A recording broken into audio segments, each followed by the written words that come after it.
This conference will now be recorded. Okay, so the TurboTrack T3i, it's a 3-in-1 all sensor unit. We do have a motion sensor, well, it's a radar sensor, but it is the motion detector, if you will. So with that being said, I try not to use the term radar to customers or anyone outside of the industry.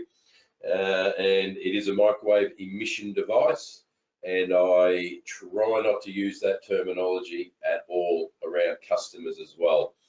Just removes any angst. People ask what that yellow box is that you're using. I prefer to call it just a motion sensor.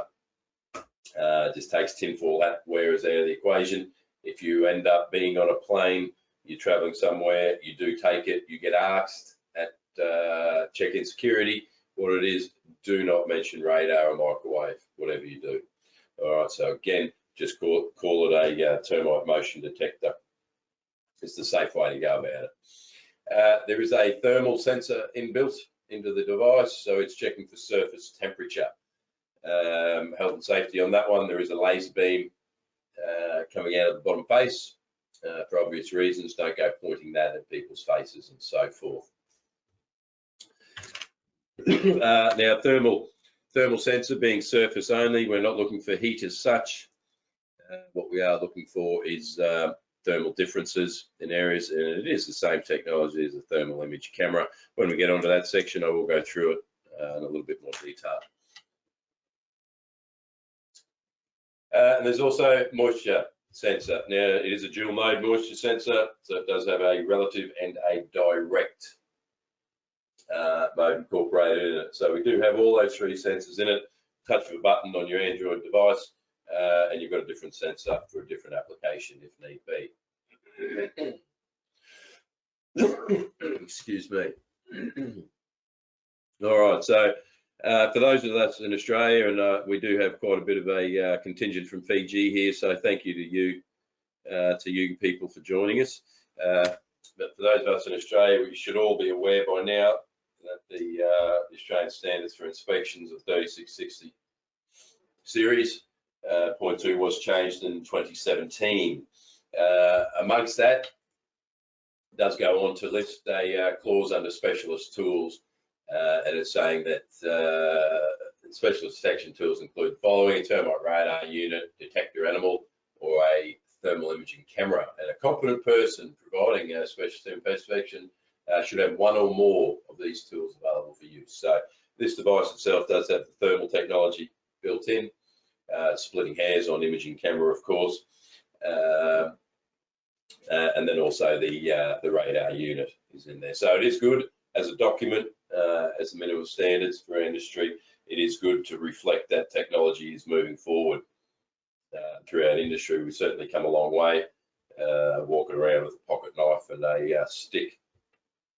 So utilise and embrace technology where we can. I'm certainly a big believer in it. Now, as good as this tool is, and I believe it to be, it certainly doesn't take away what we need to do. We still need to conduct standard regular visual inspection, checking for moisture, differential thermal anomalies if need be, visual sighting, oblique lighting, and so forth. And then the advantage we do have with this device is if we do need to check any certain particular areas that we're suspect of, we don't need permission. We can just tap a couple of buttons and we're using the radar device where we need to as well. So that's a big plus with this device. All right, so for those of you that do have the unit already and you know how to turn it on and so forth, all right, this may be a bit above your head, but we need to cater to everyone. So I'll quickly run through all of this as well. Just a moment, so I got just have someone sending a chat through here.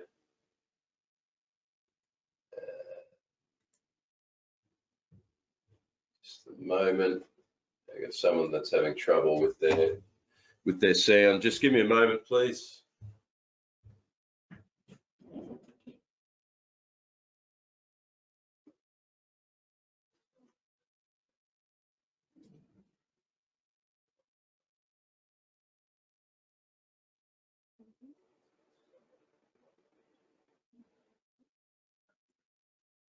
can't tell them what to do. It's Abdul. Abdul is he's in Victoria. He's Raymond Holmes. If you're able to get onto him and walk him through it, please, because it seems like I hear me. No. Thank you. Sorry, everyone. One of our participants here or joinees is having some issues at their end, so I just had to get some office people to sort that out for us. Okay, so back to where we were. All right, so the unit itself is powered by 5 AA batteries. In the kit, you will be supplied with 10 rechargeable batteries. They will be nickel metal hydride type batteries, and you do get a suitable charger for those. All right, when you put all of your batteries in, it runs through a self-diagnostic process, and you'll notice on the top of the unit that all the LED lights will flash and flicker. If everything checks out all right, those lights will go to off position. That's just a matter of pushing on the power on button and a green light will come on. Now, at that point of running its diagnostic self-check, if there is an issue detected, 2 lights will stay on the unit. First suggestion, remove 5 batteries, put the next set in that you know are fully charged or relatively new batteries and see what happens. If the same thing happens, you need to take a note of which color, which posts, get in touch with Thermotrac and they will let you know what the issue is and how it can be resolved. If the lights do go out with your second set of batteries in, it's a fair chance that those original batteries you had in were undercharged.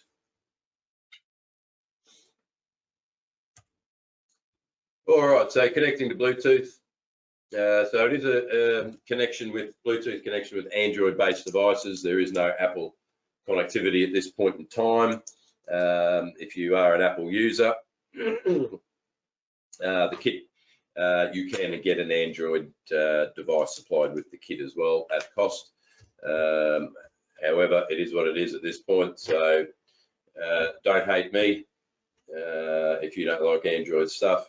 It is what it is.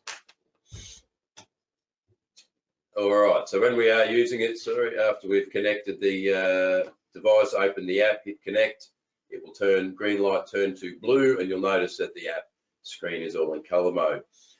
From there, using is just a matter of tapping on which icon you want. It goes from top to bottom, goes through the motion sensor, thermal sensor, and moisture.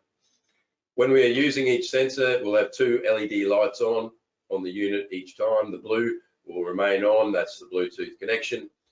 Then we have green for radar. 2 blues will be on for moisture. Then we'll have a red with the blue for the thermal. So as far as the batteries go, the biggest killer we've found with these batteries is actually leaving them in the device. There's some internal componentry which does drain against those batteries.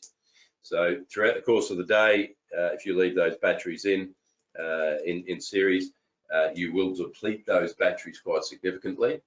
And if you do leave them in for some days at a time, you run the risk of permanently damaging 1 or more batteries. So it's always advisable to remove at least 1 battery to break that circuit. Personally, my opinion is if you're going to pop the battery cover and pull 1 battery, you may as well pull all 5 of them. That way you don't have any issues with never remembering to pull them all out. And if you're in a coastal area with these type of batteries, corrosion can set in. Excuse me. Corrosion can set in at terminals, so it is good all in all to remove all batteries. All right, do get into a habit of maintaining battery charge. On them, you'll notice on the screen, the app screen, underneath the moisture icon, little symbol there looks like a battery. If it's yellow, that's indicating low voltage, so it's that time you need to replace those batteries. Get them on charge. So again, get into a routine for your charging and you shouldn't have any issues. I personally prefer to mark 5 batteries. Generally, you'll have 10 batteries that look the same. So instead of scouring through your box to see which batteries are working and which aren't, mark 5 of them and always use those 5 together each time. So then you've got two sets of 5. It will make it easier for you to get into your routine and your regimen for which ones are charged, which ones are partially, so forth, so forth. It just makes life a hell of a lot easier. If you're in a business where there's multiple technicians using one unit, obviously you all need to be on the same page as far as charging and storing and so forth. So whether you write on the battery cover, remove all batteries after use, put a ready reckoner into the case to explain whose responsibility it is for charging the batteries and when, and that'll stand you in good stead. All right, so the radar, the sensor, so the motion sensor. All right, so obvious advantages there. It is a highly accurate tool that aids in confirmation of termites. So we can confirm the activity, we can confirm the extent of activity, and we can prove and disprove activity in certain areas. Okay, so obvious areas where we can use that, you spot some damaged areas and whatever it may be. So without having to pull it apart, poke, prod and so forth, run the risk of disturbance if termites actually are in there still, we can use the radar in those areas to detect for that. Again, on inspections, you do see a damaged area. You do want to know whether there's active termites there or not. If you can see there and then without doing any damage, great. And that this unit allows you to do that. Non-invasive. So again, we don't have to go punching holes in walls, drilling holes, or ripping apart areas in the interim. So using this device non-invasively certainly helps out. So massive advantages. Pre-purchase inspections, or you're working in rentals and can't get a hold of the real estate or the landlord for authority to do a special purpose inspection. So you can get that little bit more information other than just relying on paperwork and saying, yeah, there's a bit of damage there, we'll come back and have a look. You can do that there and then. Obviously, we still need to recommend further investigation, but getting that little bit of extra information while you were there, I find is priceless. Now, it does not remove the need 100% to put holes in the wall or doing a more invasive inspection. There's times where we just have to do that. That's the reality of life. However, this device, it does remove that quite significantly, the need to actually do that. Tracking, a very important part of activity control within structures. Seeing a little bit of damage somewhere along a skirting, an architrave, window sill, whatever it may be, squirting a bit of juice into that area is not going to solve your problem. 9 times out of 10, you may get lucky every now and again, but generally you will not. So being able to utilize this device to track the full extent of activity before you go rip, tear, bust into the job, not only will make you look professional to your clients, but it'll also help you achieve colony elimination or colony control within that structure as well. And at the end of the day, that's what we're getting paid for. All right, so in doing that, yes, there is time involved in the tracking process. All right, it's not a 5-minute job. I'll say that straight away. But if we're doing something properly, they do take time to do it. And to me, it's all a chargeable an occurrence. I charge my clients for doing it. I will not get into a tracking process for free, but the advantages of doing the tracking process far outweigh not doing it at all.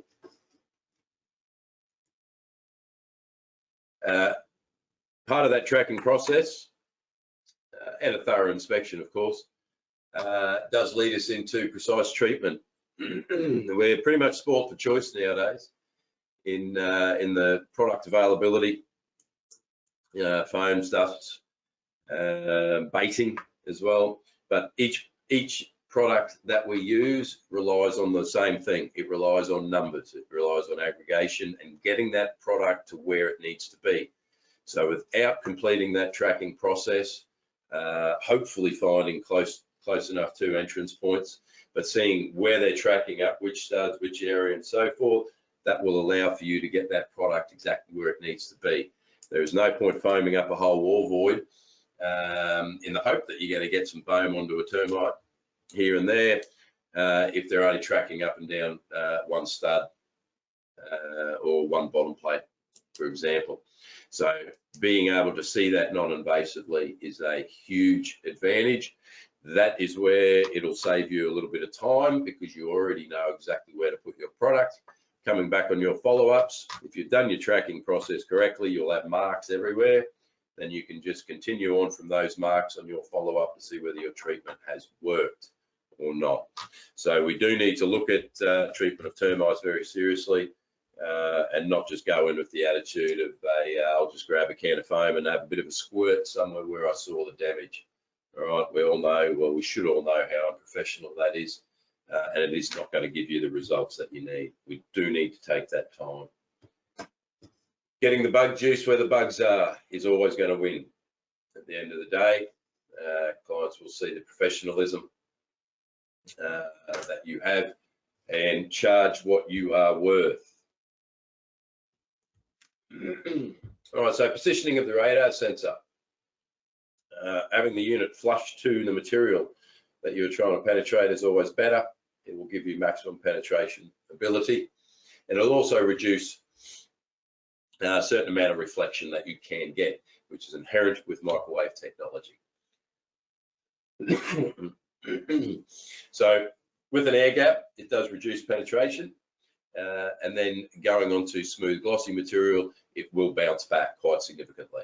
Okay, it will even get a little bit of sideways spill across the surface on glossy materials, tiles, for example, or melamine benches and so forth, when you are flush against it.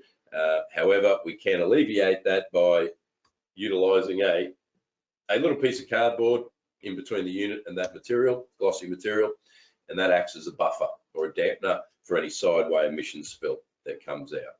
Okay, but again, having it flushed wherever possible is always best to do it.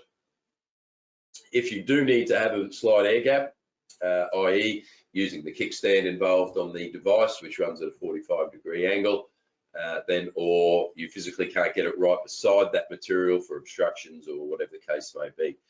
When you do set it up, utilize the Bluetooth and move well away from that area. That way there'll be no reflection coming back onto you, your movement. Make sure there's no curtains, blind, cords, pot plants, anything like that that can move in the area as well. Just remove that from the scenario.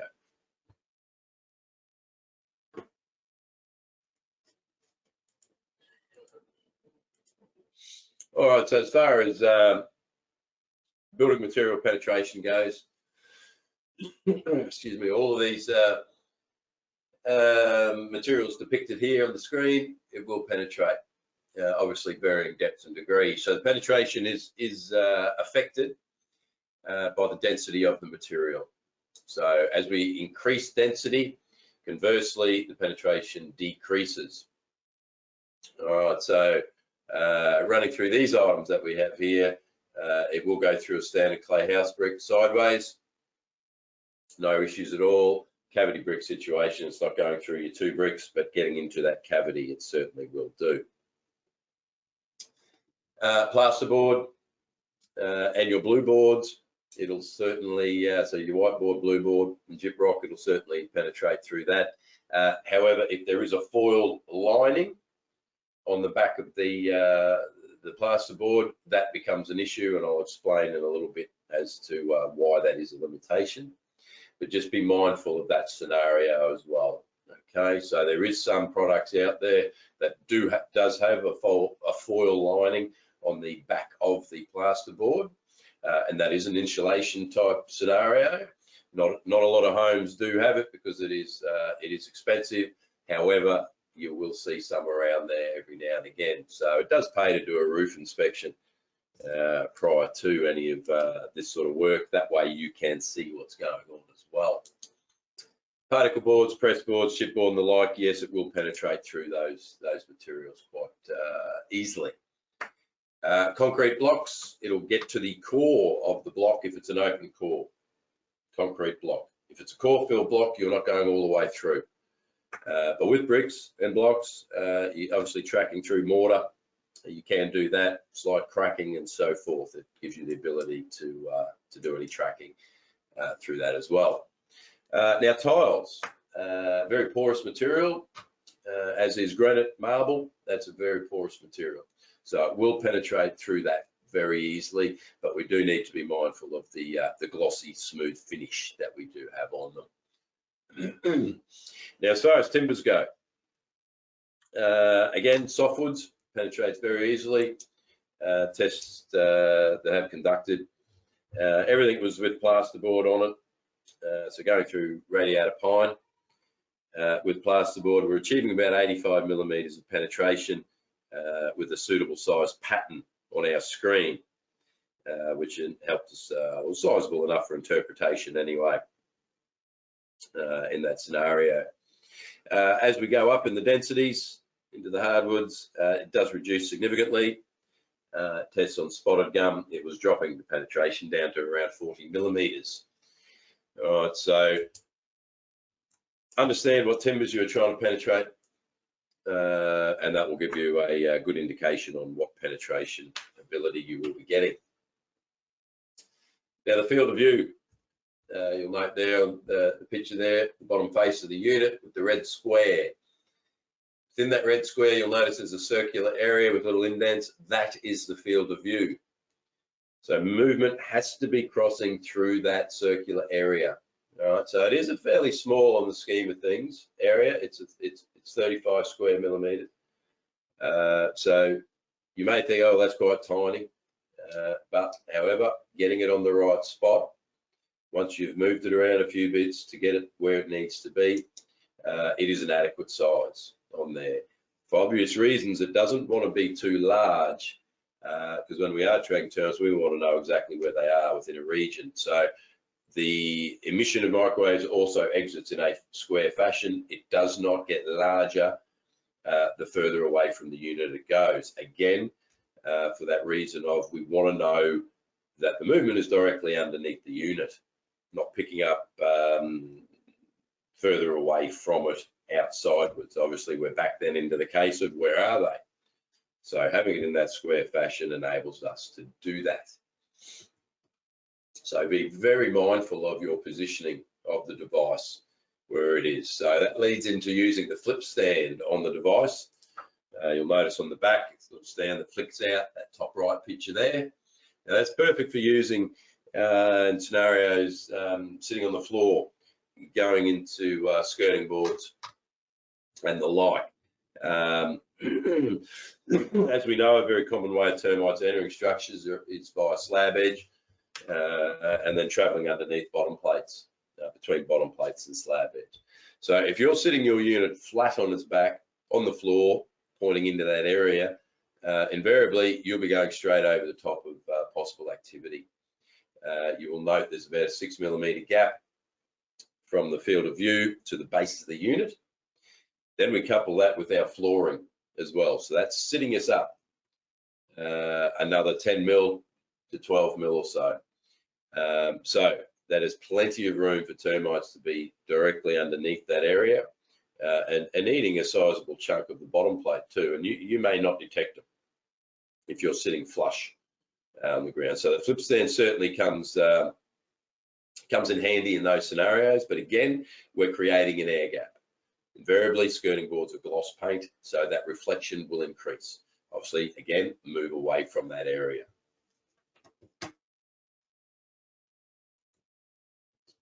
Okay, so limitations.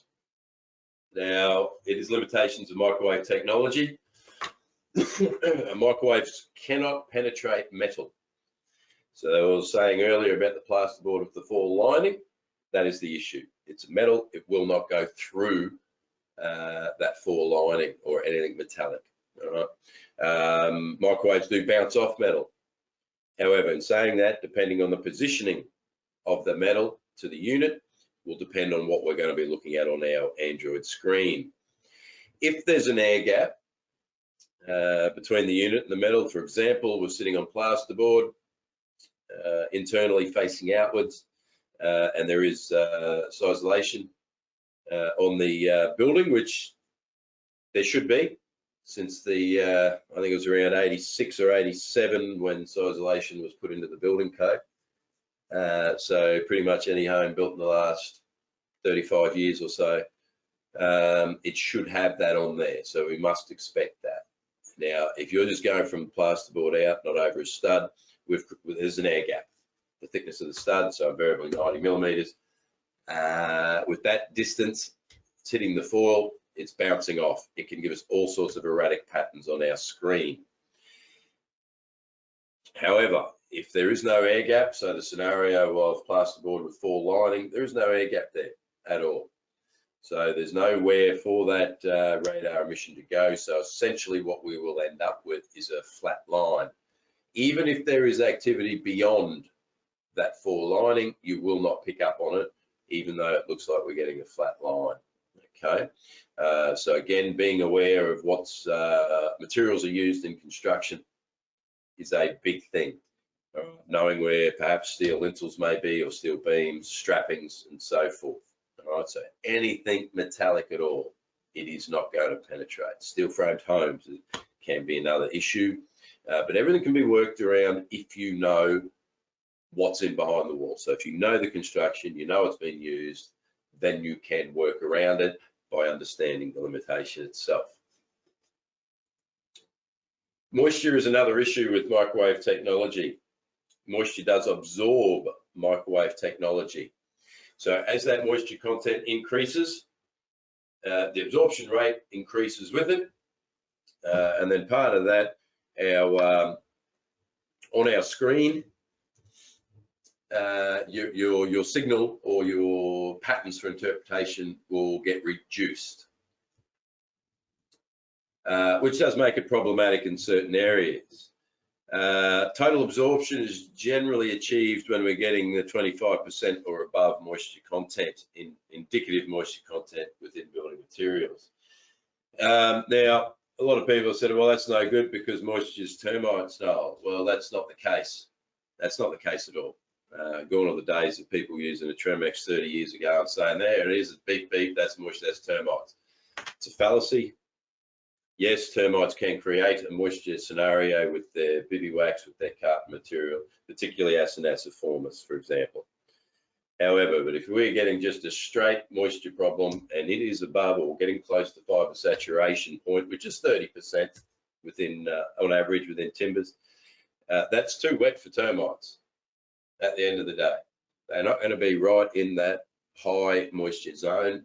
They'll be off to the sides, they'll be off in the fringes, utilising it at a lower level that's more suitable for their palatability and digestion. So, utilising the moisture sensor on the Thermotrack, we can highlight the extremities of that excess moisture area, and then we use the radar to go onto it.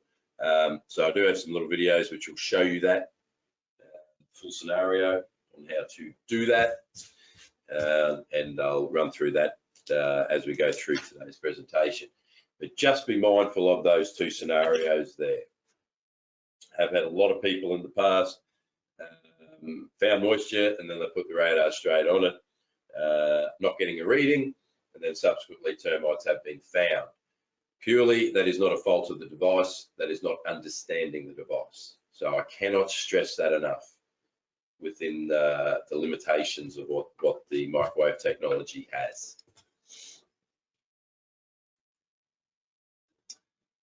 So moving on to the screen, on an Android, while we're using the moisture sensor, it's broken into two components here. You'll see the upper section, it says radar on the screen on the left side. Now there is a grid pattern there with our signature patterns, or sine wave, if you will. Beneath that, we have a bar graph. So what those two things are is actual movement. So the grid pattern travels from the right side to the left. End to end of that box is a 10-second period. So it is the last 10 seconds of movement.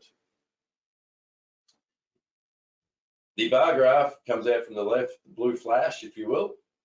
That is instantaneous movement. So you'll see that flicker first, and then you look over, and then you'll see the pattern coming across from the right-hand side. And that's where we make our interpretations from. The lower section there, we see the word shake. So that's an accelerometer. Accelerometer is just something which is picking up on the unit itself. So if the unit itself has significant movement, it'll have patterns within the shake area, and again the blue flash will operate as well. Ideally, we don't want anything in that area. We only want the patterns to be in the radar section. That gain function, it goes from 1 to 10. Generally speaking here, recommendation is to start around 5 or 6. Generally, I am using it on 6 and above the majority of instances.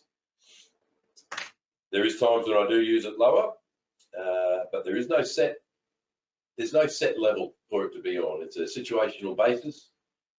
All it's doing is magnifying the screen for us, so a volume button. It's what level you prefer it to be for your interpretation of the data. And then also it's governed by the positioning of the activity within or beyond the material. If you're going through more material, so thicker, more dense material, the termites are beyond it a bit, you may need to increase that gain. So 6 is only a start point. You do need to move it up and down as need be. Don't just walk in and say, Noel said put it on 6, there you go, I didn't get movement. That's not how it works. 6 is a start point. You may need to go down as well if termites are within, say for example, an architrave or a skirting, completely eaten out that finger joint pine, and it's just the outer layer of veneer with the paint layer holding it together. That activity is going to be very close to the surface with minimal material in between. In that case, you may need to turn it down a bit to see that data for interpretation more successfully. So remember, the gain setting isn't there to stay on one level. It's adjusted up and down as you need to. Word of caution with it, do practice holding the unit. Getting used to holding the unit without having any movement showing in the screen. If you're just in, for example, go to an area where you know there are no termites, in your own home, for example. Hold on certain areas, that way you're getting used to holding it. Control your breathing. I don't suggest talking to people while you are using it. Don't overstretch with it. Hold it in a comfortable position when you are using it. So do get used to using it in that sense. Also, if you are increasing that gain, anything above gain level 8, so 8, 9 or 10 can be problematic to hold it steady enough in your hand. If we're alive, our heart's beating, our blood's pumping, our pulses are going, we have movement within our bodies. So the device is sensitive enough on the upper gain levels to register on that, but it will not be sensitive enough to register on the shake section. So do have to be very, very mindful of that. And hence I get back to practice using it, practice holding the device. Coupling that with understanding the patterns and interpreting the data, it will certainly help you out in that sense. So the gain setting, again, it is not increasing the emission output. It is constant. All we're doing is turning the volume up if we will. So it's about getting that volume to where we can identify that data successfully. So if we look here, we have gain 3, 6, and 9. You'll notice that the pattern is getting exponentially larger as we turn it up. So 3 there in this screen would be a little bit too low. Even 6 actually on that screen is getting a touch low. You could go up 1 more there, but looking at 9, that is well too high. So think of that as a volume on your radio or your TV. The more the volume goes up, you go past the sweet spot of listening, and then it gets to distortion. That's what's happening there on 9. So adjust it to where it needs to be. This little video is a test scenario, and it'll just show you what happens on the screen when you alter the gain levels. So just to test a bit of timber, there is artificial movement that's been put in here off to the left of screen. That movement is moving at the same speed and the same distance from the unit. It remains constant, but you'll notice a hand will magically appear on the screen and move the gain function there, and then have a look at what happens on the screen, and that'll make sense to you.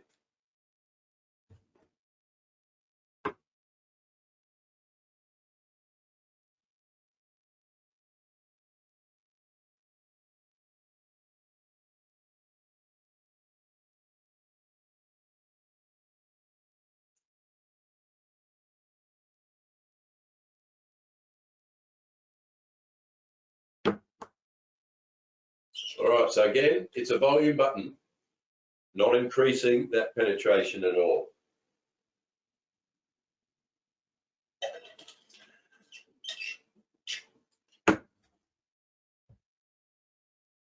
All right, so I said earlier about using it on high levels of gain level can be problematic to hold.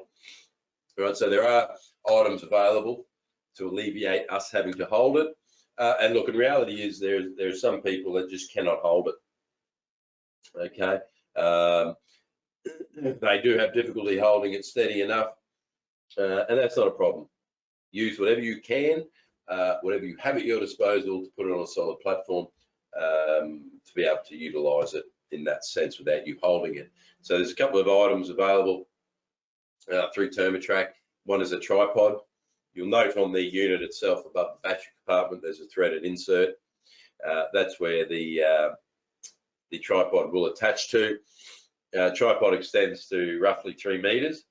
So great for getting up to cornice height or any above head height areas, getting up to trusses from floor, going through the ceiling and so forth, exposed beams. You also have the option of putting the tripod on a table to give extra height if need be. There's also monopods available. You can see the bottom left picture and the middle picture there. So 2 different ways the monopod can be used. Monopod extends to about 1.3 meters. So in roof spaces, for example, if you need to get right out to an area where you cannot physically get to safely, putting it on the monopod, extending out with your arm, obviously you're getting a good couple of meters extension.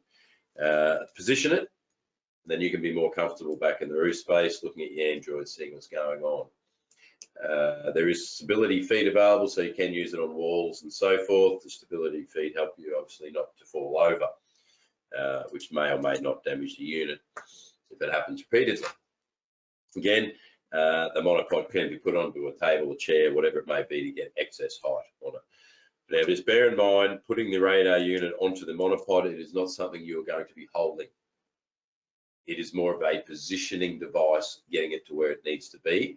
You are not going to put it on the monopod, extend it out and try and hold it up high. Okay, you will move, it will move. It's going to be the same as a flagpole. You slap the bottom of the flagpole, as it goes up 20 feet, it wobbles more and more and more. That's what will happen here. Okay, so physics will come into play and it will go against you. Flip stand, obviously, which we spoke about earlier, is another way of positioning. But use whatever you can see in your immediate area to help you, whether that be toilet paper, the box your device comes in, books from the bookshelf, whatever it is, you can use that. So it's all about the unit itself being solid. All right, so getting into the interpretation of the data. Look, it certainly isn't rocket science, but it's a matter of recognizing subtleties within the data. So I'm going to attempt to explain to you here with these two still shots what we're actually looking at. All right, so obviously we do need to know quite a little bit about termites. We need to know their habits, their biology and so forth, which I'm presuming we should all know that if we're licensed to do it. But understanding all of that will certainly help you with your interpretation of the data, knowing how termites operate, how they walk within an enclosed environment and so forth. So termites are fairly unique as opposed to other creatures. They're more of a habitual creature. The way they walk, the way they react to outside influence is all very, very similar across the board of termites. Physically, they're built exactly the same. They don't have vast differences in their locomotion style. Yes, some move different speed, some are bigger bodied, but the crux of how they walk and how they operate is very, very similar. Unlike, for example, ants, which can be completely random within the same species or within the same colony itself. There can be vast variances within them. So looking back to termites, I've always gone along the line of interpreting the data to point me into termites, and then I rule out other things. I don't care what else it is. If I can come up with no, I'm happy that's termites, or no, it's not termites, I don't waste any time working out exactly what that other pattern was then at the end of the day. It's here for termites. That's what I want to aim for. And then you can start knocking the list off, ruling out other things because no, this does not align with the termite pattern and so forth. So I said earlier about moisture absorption of radar emission. So the creatures themselves that are moving, there is absorption involved. As we know, termites have a soft exoskeleton or exocuticle, if you will. Hence they live in closed environments, regulate their temperature, humidity quite successfully. All right, so you do get quite a bit of absorption from the termites. And they actually do recognise that there is something in there. They recognise the microwaves, but they do not know what it is. So it's not as though it chases them away or upsets them too much. It's just an anomaly which they know something's there. But the absorption can be an issue in certain scenarios with termites when we have that vast amount of termites in a particular area with no gaps in between them. So literally grains of sand. Wherever there's a termite, there's another termite beneath it, below it, beside it, above it, so forth, so forth. That can give us that impression of total absorption as well. But we can get around that by utilising termites' habits, which we'll go into in a minute here. So understanding how termites walk, elephant trailing through their working area, whether it be a nest, whether it be a going to cart material or a standard lead shelter tube. They are very touchy-feely creatures. That is how they operate. They're blind creatures. Yes, there's pheromones. We all know that. But essentially speaking, being a mineral deficient creature, they're not going to be wasting pheromones everywhere. So touchy-feely, moving side by side, safety in numbers is how they're operating. They're a very soft-footed creature as well for various reasons. So this what gives us this very common or unique pattern that we do see with termites, and it's a very consistent sort of a pattern as opposed to other creatures. So we're going to we'll look at the left pattern here to start with. Aciniformis is a very good pattern to recognise and to see the subtleties. So you'll look at that screen straight away on the left there and you'll go, oh, gee, that's pretty random. I don't see any uniformity or consistency amongst that. However, if we break it down here, there are some spiky bits we'll talk about in a moment. So if we look at this grid from the left side, we come along 1, 2, 3 grids. We're going to look at from that point moving across to the right to the second last grid where those spikes come up. Now what we're going to be looking at here is the peaks and the valleys. So what the consistency or the commonality which I'm referring to here is if we look at the valley, and you'll notice the shape on them is not a perfect peak or a triangle. You'll notice there's a little step down in it. That is what we've found to be characteristic of the way termites do waddle. Then when we get a break in moisture, so the valley side is when the creature is in the emission. Then when we get a break, the slightest break between the two creatures, so a break in moisture, there's a release of energy, it spikes up a little bit, and then the next one comes in to bring it down. What you'll notice there is that that following peak is very, very similar to what we've just looked at on the valley. Almost to the point of flipping it upside down, it looks very, very similar. So that's the commonality, or that's the consistency to which I'm referring. So if we're moving along in this picture, moving along to the right. Now, the reason we're moving from the left to the right is because the pattern has started from the right. All right, so the valley first, creatures in it, up, down, up, down. If you move along through those, you'll start to see, if you pair them into a peak and a valley together, you'll start to see how they match in. All the way along as we're going through that, and we're getting to the third grid from the right, you'll see those particular patterns there, very, very similar, almost identical if you flip them up and down. So that is the consistency. It's not every little detail within it is exactly the same. We need to group it down to a valley and a peak, and that's when you'll see that consistency come in, okay? Now, leading into the spiked parts, the largest spikes, that's a very good indication of higher aggregation. So more numbers of termites, which can be indicating we're getting closer to feeding points or just heavier aggregation areas. Even down to entrance points, you'll start to get that a little bit more, those spikes. Now, what that is more numbers in the area, in the field of view, equals more absorption. When you get a break in that absorption, so in between the creatures moving, there's a larger release of microwave energy.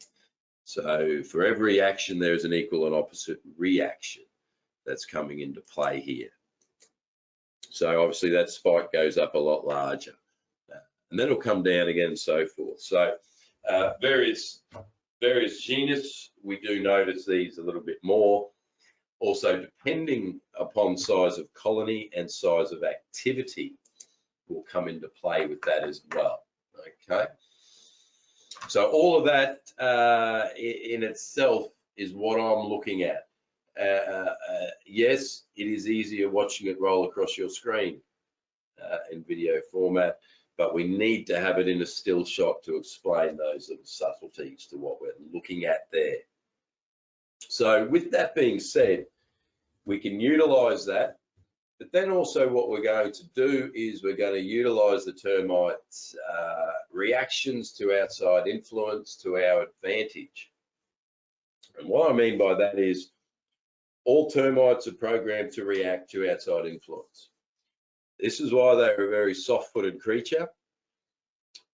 Being a soft-footed creature, what it enables them to do is picking up any excess vibration or noise, for example, which is not from within their colony or their colony members. As we know, ants are a predatorial creature, particularly termites in a lot of sense. They're a very, very heavy-footed creature, very army boot, clumpy along. Termites can detect that change. The ants can smell the termites, but they don't know exactly where they are because they're a soft-footed creature in that sense. If ants are trying to excavate any mud leads or shelter tubes in, that's also creating a vibration. The termites detect that because it's over and above what their colony members' vibration pattern is from movement. So then they react accordingly. If they've eaten too much timber that they're consuming, a tree branch or a limb, and it starts to creak and groan and risk of collapse, they can detect that. So they can send more workers there to put excess mudding to seal it off if in case it does break, or to steady it up as a support, if you will. So they do react to these things. So what we're going to do is we're going to tap around that area. So we're putting false vibrations into them. The termites will recognize that as an issue, and then you will see a distinct change to the patterns happen. At the moment that you do tap, yes, you'll see some spikes happen because you've just made that material vibrate. Directly after that, if you're getting significant changes to the patterns, that is a very, very strong indicator that it is termite movement in there. Ants, on the other hand, tend not to care. Ants are very atmospheric pressure dependent on their movements. If they're in an enclosed society, for example, in a cavity or a void, or even old termite workings, they're happily going about their business, doing what they need to do. They're a little bit more bravo than termites. Got a few more defense mechanisms and so forth on them, so they tend not to worry about that. If you bust a screwdriver into their working, as we know, they all come gushing. So it's the atmospheric pressure changes which affects them more so than termites. But that reactionary will happen with termites, and that happens doesn't matter what genus it is, doesn't matter what species of genus it is, or even what family of termite we're talking about. They all react in some method. It's just the way they are created and part of their self-reliance or defense mechanism as well. So going along, holding it there, you're pretty happy with it, tap around the area. Depending on the scenario, depends how heavy you need to tap, whether it's just a scratch of your fingers, nails, you need to flick it with your fingers, or a bit more of a heavier bang. That is all dependent on the scenario, but they will react. Part of that as well, not only to help you whether or not it is termites, but it'll also then enable you to rule certain scenarios out. If there is movement there that isn't termites, okay? So vibration ring or mechanical vibrations can affect patterns, can give us some pattern without sending shake off. What can do that, for example, split system air conditioning units. If you're using it on a wall where the air conditioning unit is operating, there will be slight vibrations through that material. That may give us a little pattern in the radar section, but not in the shape. Using it on a floor, for example, beside a fridge or a dishwasher or a washing machine. Even if ceiling fans on, it will send harmonic vibration through truss cords into framing timbers and so forth. All of that can affect it and give us something. However, if it is a mechanical vibration creating that pattern, doing a little tap around the area is not going to affect it.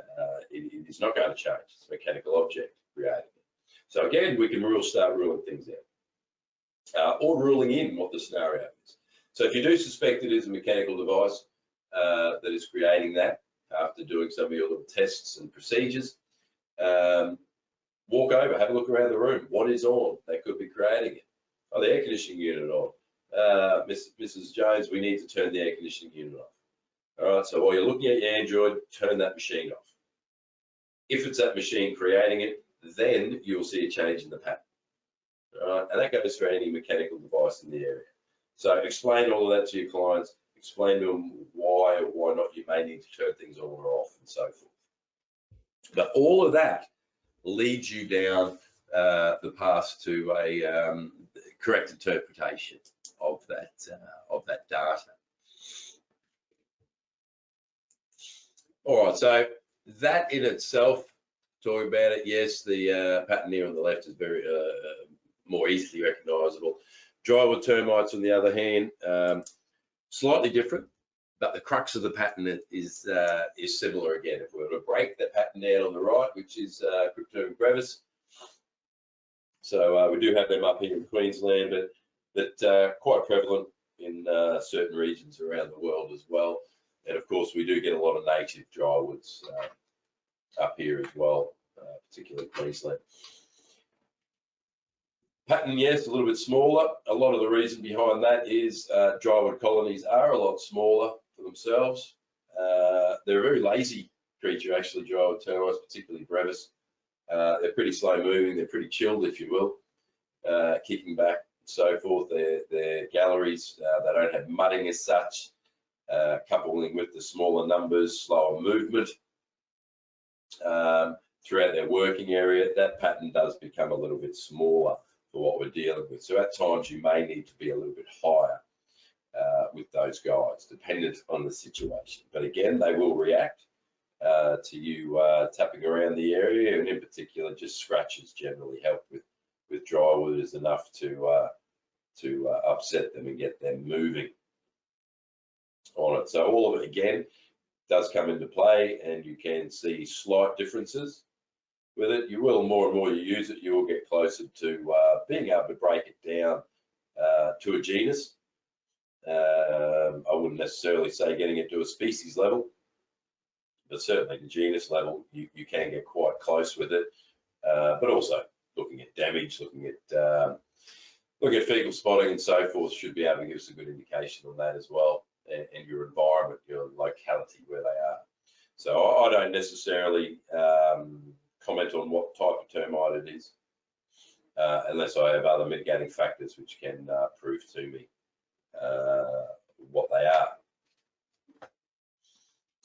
All right, so that in a nutshell is what we're looking at there. And yes, it does take a bit of practice, getting used to it in different scenarios. Use it wherever you can, whether it's walk through the scrub somewhere or stop at the side of the road where you can see nests, fallen logs, so forth. Have a bit of a play with it. But more scenarios, you use it, altering the gain levels up and down, saving logs, if you will, so then you can expand, you can look closer into them. You will certainly start to see what we're looking at and coming up with your interpretations of that data. So that being said, I'll just run this little video here. So it does go through, there's a few little things in here that's quite noteworthy on it, but this is just me on a particular job. This house did have quite extensive termite damage and activity going through it, so there was quite a bit of tracking involved on this particular job. But this video does show quite a few things in there, which is very handy while you are using the device. Okay, so now we're back into a different section of the home. Now, I highlighted this area this morning. It actually was highlighted this area by a very clever little dog. So if you come back to this area of the radar, first up, now you can see I've got marks. You're looking up here. So I spent a little time this morning. All these marks have indicated activity. So there's a double stud in here behind the door frame. So I've indicated that. Now, if we look at the pattern here, it's a lot more intensity than what we were actually getting previously in that other section where the moisture. Now, I'm just going to move it up a couple of these other marks, which I knew I had this morning. I'll come up a bit higher here. I'll put on the same mark. And I'll just hold that there, nice and steady. I'll stop talking for the moment, and we'll look at the pattern. Right, so that instance, we need to turn that pattern down. So I'll drop that down to 6 even.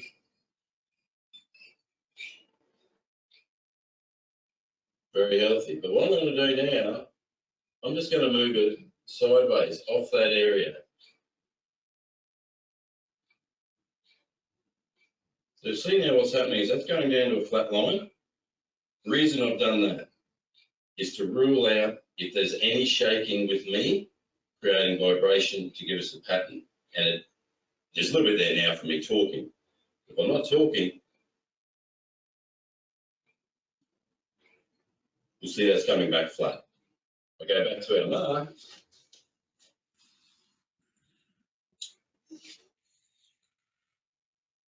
And there we go, getting that heavy intensity again. All right, so hopefully that's a brief explanation for you and you understand exactly what we're trying to do with moisture areas, then checking in for termite activity leading to moisture, but also our series of marks. So each of these marks are stepping stones, and that's showing me, we go all the way up here, I've got up to this point here. Now there is another room adjacent to this entrance where we are getting activity, quite heavy activity. So what I'm going to try to do now is work out where have they entered this structure. Once I've done this process, then we'll work out the best way to treat it.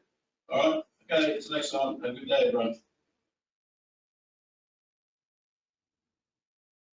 All right.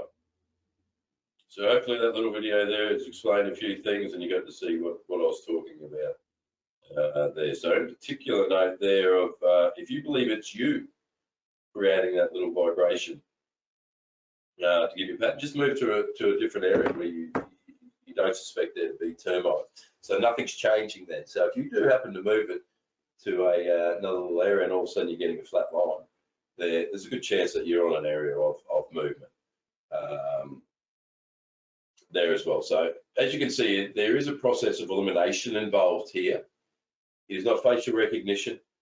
It is not just go ding, ding, ding, ding. This is what you're looking at here. No, go no further. We need to look into it a little bit further. All right. The same as the local GP, he doesn't carry out EKGs on you or stress tests, heart rate tests, and so forth. That goes to a specialist because they know how to understand that data. A GP has no idea what they're looking at on an X-ray film, even. They read the comments from their radiologist that comes to the note with the films. All right, so there's specialists for it.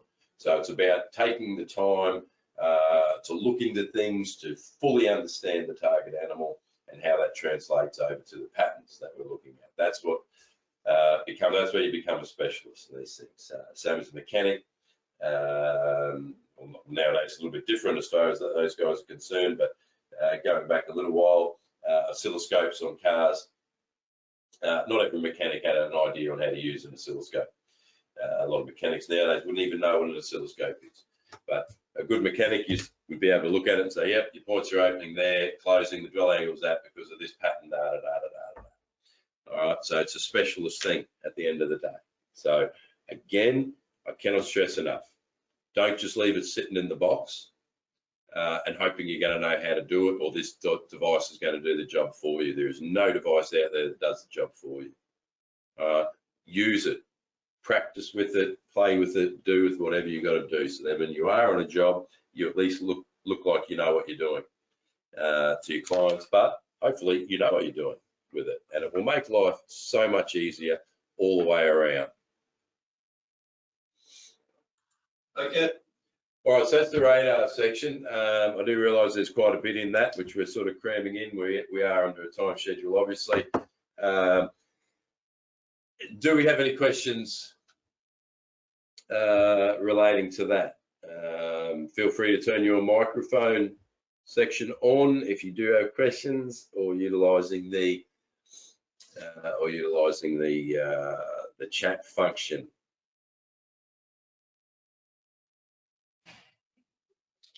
Yeah, I'll jump in. Yeah.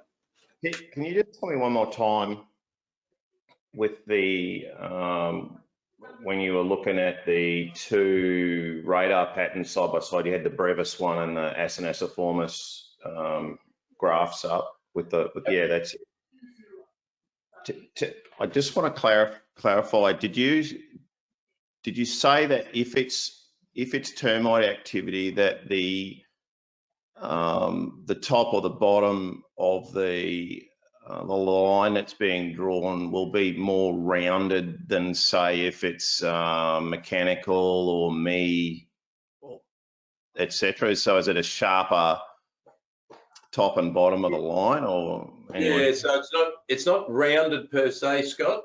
Yeah. If you look at it, you'll see how there's like little plateaus. So if we go upwards, even we'll look at that. Even look at the sort of the larger ones, which might make it a bit easier. See how the line comes up, and then it comes down, but then it changes angle. Yeah. So yeah. Yeah. So that is more inherent of termites. Obviously, with us, if you're using your hand across it, it does come into the moisture absorption as well to a degree.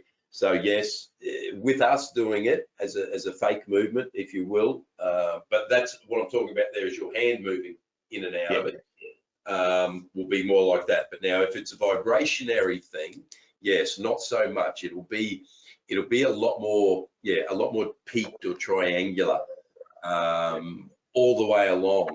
Now, ants are very similar to that as well, purely because ants have that harder exocuticle. So there is more reflection of the emission experienced with ants as opposed to termites. So that's some subtle differences there. Okay, tough. All right, so that's answered that for you, Scott? Yes, thank you. Excellent. I'll jump in there if I could, please. Yeah.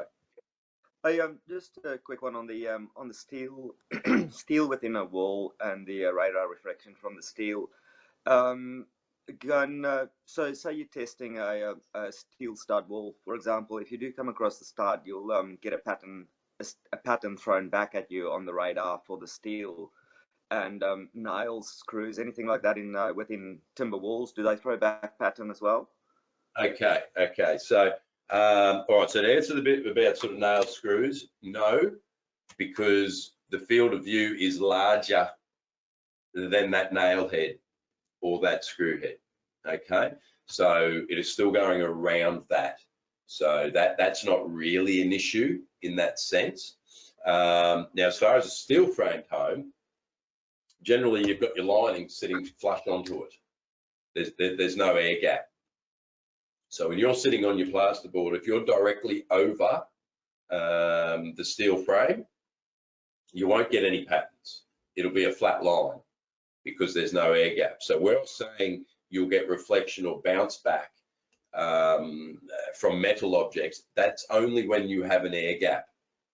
between it, because the angles change, and essentially then it's throwing the beam around. It's bouncing off, and then it's registering that. But sitting flush with no air gap, generally it's going to be a flat line. So with steel framed homes, obviously the first thing is you need to know, is it a steel framed home? Yeah. At the end of the day. Now, it's not a device where you're not going through the whole home using the Thermotrack doing an inspection on it. That's just implausible. You cannot do it, and you shouldn't be doing it randomly either. You should be putting it where you suspect there's an issue going on. So coupling that, then, if you know that it's a steel framed home, great.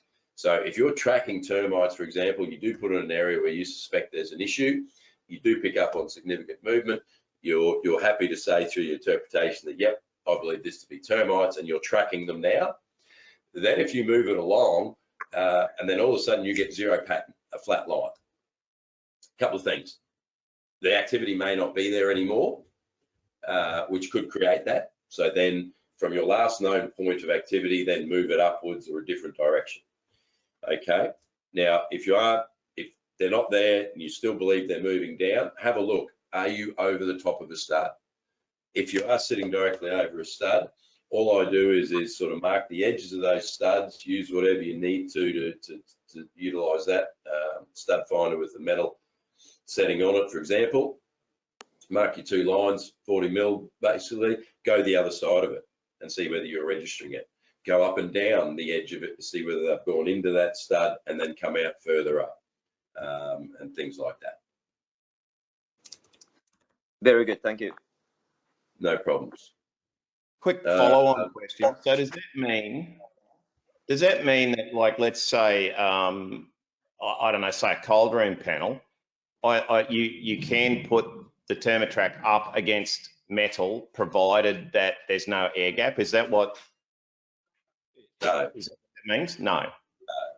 No, there's no penetration on metal, Scott. So if you're going to a cold room panel, unless you're seeing termites on the outside of the metal, it's going to be fruitless. Oh no, look, I realised that was a bad example. It was more just sort of thinking what might be a metal surface per se, like a flat metal surface. I was just thinking, no, I realise that there's not going to be termites in there, but anyway, so it's not, so the bounce back is not so much the issue of the metal, it's the metal with an air gap. But if you put it on flat metal, say, it's just not going to penetrate at all. It's not going to give you bounce back, but it's just not going to work. Is that right? No, that's right. So okay, so if we think of it as in no air gap to an air gap, we'll just think of it in a house situation of what we've been talking about. So steel frame, plasterboard is flush against that steel frame. Yeah. So essentially, the plasterboard is a muffler, if for want of a different term. So you're sitting on the plasterboard one side, the other side of the plasterboard is the steel. So if you're directly over that steel penetrating through plasterboard, there's nothing that can influence it. Okay, so the radar will essentially just be there. It'll bounce back straight away through that 10 mil plasterboard, and you're not going to get a signal at all, or it won't be registering a signal because it's essentially a mirrored area with no outside influence. Now, if we change that over to sitting on plasterboard, then there's a 90 mil gap to where the sisolation foil is, builder's wrap. That's now a 90 mil air gap. So when the emission goes through the plasterboard, it is traveling through to that metal or that foil, and then it bounces off it around. So another way we could look at that, say for example, there's a mirror on a wall in a building. You go 20 feet away and you look directly at that mirror, you can see a hell of a lot. You can see behind you, you can see out to the sides because of the angle of your eyes hitting it at that distance. The closer and closer you go to that mirrored surface, the less you can see because of the angle changes is getting closer and closer. Then you go up and you press your nose right up against that reflective surface. you're essentially not going to see anything anymore because you can't focus that close to it for a start. And the angle has changed because your head is now taking up any reflection angle area. So does that make more sense in that analogy? Yeah, that's excellent. And so if there were termites, say you had a steel frame home and there were termites tracking up the back of the plasterboard in the join between the steel stud and the back of the plasterboard, it would indicate movement there. Is that right? I know the plaster's going to muffle it, but because it's hitting the metal, or would that give you a dud? So if there's movement between the unit and the metal, yes, it'll pick up on the movement. Yeah. Okay. Yeah, it's only beyond the microwave emission cannot penetrate metal. So if there's metal backing, because we have a lot of people up here that sheet their walls with ColourBond. So if I'm on the inside and they've got whatever it is, fibro plasterboard, and I'm shooting towards the ColourBond, that's not going to matter a hill of beans. If there's movement, before the ColourBond, that's fine. Yeah. Correct. That's correct. But it's not going to work the other way. If I put it on the ColourBond to try and shoot from the outside in, then I'm going to get zot. Yeah. Okay. Correct. But the issue that you may have in that scenario is that you've got more of a reflection everywhere, whether or not they put sarking or sizzlation on or not. And if it's a home job that got done, invariably there will be no sizzlation. So then, yes, you've got that metal all the way through. So yes, you've got to deal with that. And usually, you're right, and usually they're enclosures on a house that was on stumps, and they're usually, what would you say, DIYs, but 9 times out of 10, that's where you get termite ingresses on those afterthought renos, so, but that's okay. You've answered enough there for me. That's okay. Thank you. All right, no problem. Thanks. All right, so we've got one come up here on chat. If radar sensor shows activity on graph and it's 100% termite activity only, or is there a possibility of moisture, not termite? Let me just see if I can understand this question. If you're showing activity on the graph, it's 100% termite activity only, or is there a possibility of moisture, not termite? No. So, well, it depends on what moisture content you're getting. But that's where the interpretation of the data comes in for you. You need to determine whether it's termite activity or not. Yes, there can be moisture in there, but if you're over and above indicative moisture of 25%, you won't be getting any patterns as such, because that's when you'll be reaching total absorption in that area. So hopefully that has answered your question on that. I'm not sure of your name. It says AB that has come up. I've just got a question, Noel. Yeah. Yes. Hello? Yeah. Hello. Yeah, mate. Yeah. Oh, sorry. I wasn't sure if you could hear me. Yeah. Just a question. Could you use the radar sensor on, say, like a small tree stump, for instance? Like, I know you wouldn't want to use it on a large tree stump because depending on how sort of wide it is, but could you use it on a small stump, so to speak? Okay. So, all right. So a couple of things. Yep. It depends on the moisture content of that stump. And it depends on how you are going to be positioning it on that stump as well. Obviously, trees aren't flat, perfectly flat, so you do get imperfections in the surface. You will always get sort of slight movement from air, creating a venturi through the bark and so forth.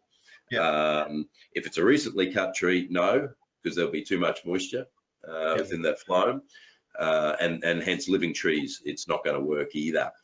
Now, my personal opinion though of stumps is I personally don't see the point in pulling out the Termatrack on a stump where I can just go and grab my drill with my auger bit on it, and 30 seconds later I've got a hole and I've thrown a piece of grass or a piece of string down it, or my camera down it, and I can see what's going on. Yeah, that's fair. That's kind of the way I sort of look at it there. I mean, look, if we're outside the structure, there's not too much of an issue realistically with disturbance. I mean, if it's a stump, is it a nest in there? You need to determine that anyway.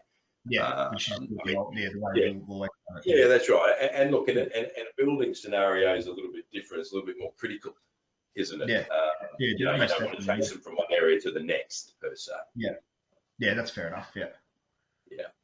No, thanks for So that. yeah, so but essentially, yeah, look, don't think I'm fobbing you off there. No, that's It's fine. a case of will it work? Some scenarios, yes. Will it give you everything you need to know? Possibly not. Yeah. No, that's fine. That's answered my question. Thanks, mate. No props. All right. All right. So what we'll do is we will go on to our next section. All right. So moisture. Obviously, moisture is a big thing. We should be using a suitable moisture sensor, and also then understanding that moisture sensor is a big thing as well. Understanding what those sensors are telling us, what information they're giving us, and then how to utilize that into what we're doing. So TurboTrack, it is a quality moisture sensor. I've been using it for many years now, since particularly when the direct sensor came out onto the unit. I do find there's some big advantages out of using this device over other ones on the market. I've not used every moisture sensor on the market. Obviously, the most common one is the Tremex, so I do give direct comparisons to that one. Again, I have not used every meter on the market. There may be some comparable, there may be some better, there may be some worse. Getting into the moisture sensor here, it's just hitting that little raindrop icon, and that'll get us into the relative or direct. It'll open up on the last mode that you used it on as well. Okay. All right. So the screens that we'll be looking at. So direct on the left here. So it is a dial gauge. It gives us indicative moisture ranging from 5% to 30%.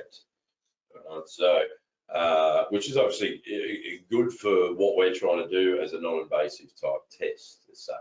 Flicking between relative and direct, you'll notice on the screen there, it's got the words direct moisture, and then there's a button on off. So you just tap that on off, and then it'll change between the two modes. Very easy. Okay, so you can set alarms on the direct, 3 tones to go off at different percentages or indicative percentages that you want it to be. Okay, the reason I'm not saying any set figures here, even though on that screen there is some set figures, because every region is different depending where we are, particularly with timbers, well, any porous material. But timbers in particular is a living, breathing creature, essentially. It will be sucking moisture in and releasing moisture, dependent on the climate at the time or preceding climate. So if we've had a lot of rain, high humidity, yes, you'll be getting a larger moisture reading because that moisture, that air moisture, is being absorbed by that timber or those porous materials. So that'll change. Then, conversely, going to a dry, extended dry period or drought periods, or going into more inland areas away from coastal, where that humidity value has dropped significantly. So now the 30%, so, oh, sorry, before I go to that bit, looking at that screen there with the alarms, so beside the dial, what it's showing there is 3 different ones. You'll see that there's 12.5, 13.5, 15.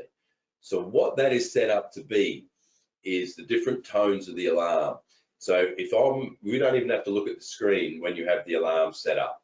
You just turn the volume on, check the button for enable sound alerts, pop it in your pocket, run the moisture sensor across the material. In this scenario, what we're looking at on the screen there, you will not get any sound until it hits 12.5%. Then when you hit 13.5%, it'll be a higher pitch, 14.5%, even or So the 15% will be the higher pitch again.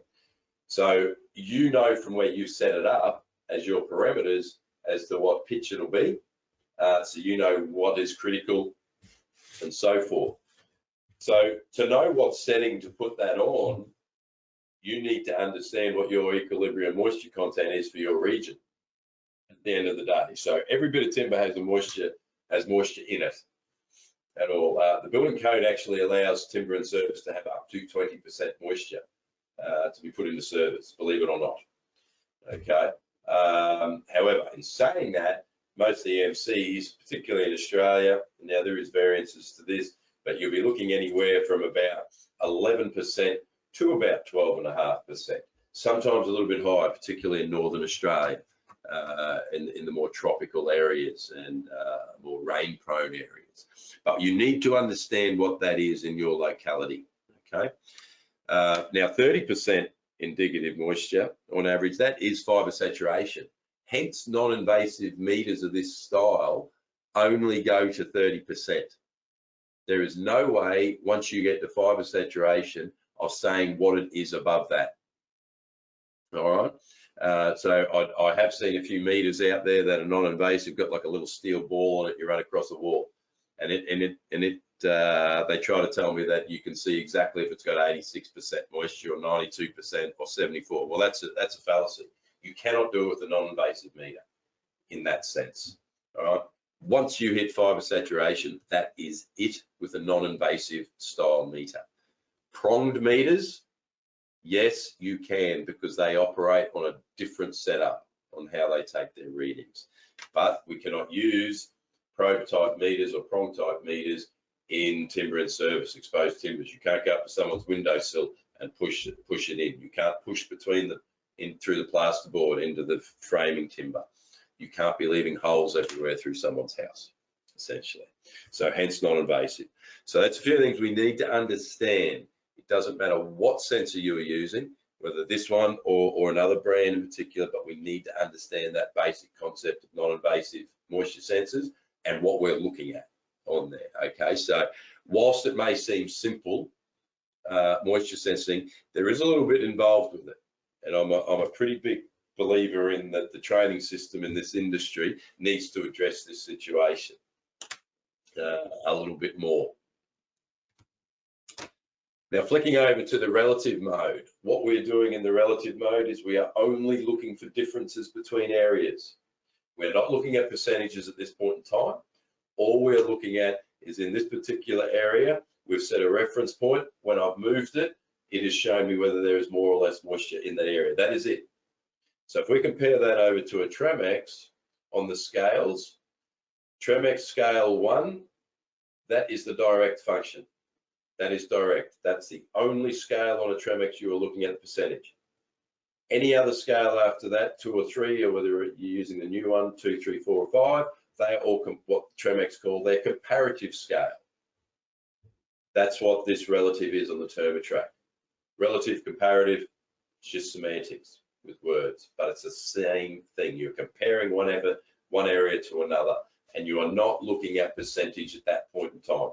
So if you've ever been using a Tremex on a scale 2 or 3 or 4 or 5, you put it on a wall and you go, there you go, I'm on 17%. That is incorrect. You've not been using that device correctly. So there's one thing we really need to enforce and put forward so we all understand that. So very easy to use. The reason we would use the relative meter over the direct meter, non-invasive meters inherently cannot be used on certain types of material, and it all comes into the density of that type of material. For example, asbestos fibro sheeting, which yes, there's not all, well, it's not being used anymore, obviously, for new builds, but there's still a lot of old homes out there with asbestos sheeting, particularly bathrooms, laundries, kitchens.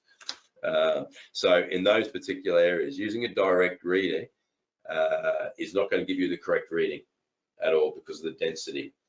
These type of non-invasive meters, it is actual density changes. It is not actually moisture that it's reading. It is actually reading density changes of material, which then the parameters within those meters or the sensors gives you an indicative percentage result. Whereas there's servitude, hence asbestos type sheeting. If you get into the villa board that's over 5/8 of an inch or 16 millimeter, too dense. Plasterboard sitting straight onto a block wall or a brick wall, it's going to penetrate, it's going to hit that concrete or the block wall. It's not going to work. Flooring, if you're going onto a tiled floor or a vinyl floor or a timber floor, and you put that down onto a concrete, which is on a concrete slab, you put that down on there, you're not going to be using scale 1 on a Tremex, you're not going to be using the direct scale on the Thermotrac. You must use the comparative scale or the relative meter. Okay, and it's surprising how many people out there don't understand that little bit or that little detail about moisture sensing, and we all need to. It's a pretty simple concept. So moving forward, big advantage of the Thermotrac unit is it does go through an ambient calibration when it first opens up. So what that means to us is we do need to have the moisture reader area, which is up on the vertical face. You'll see the black ring and the word T3I. That needs to be open to air. So you can't rest that down on material. You can't be holding your hand around that area because it will register on your moisture as well. So then the unit itself will go, sorry, there's too much air moisture today. I'm not going to give you an accurate result. I give up. Alarms will sound, beep beeps and everything. And it'll tell you on the screen, interference detected. That's what it is. So if that happens, you need to reposition it. You hit the done button, reposition it where you know nothing's touching it, you're not touching it, resting down, reopen it, and away you go. So there's some big advantages of that.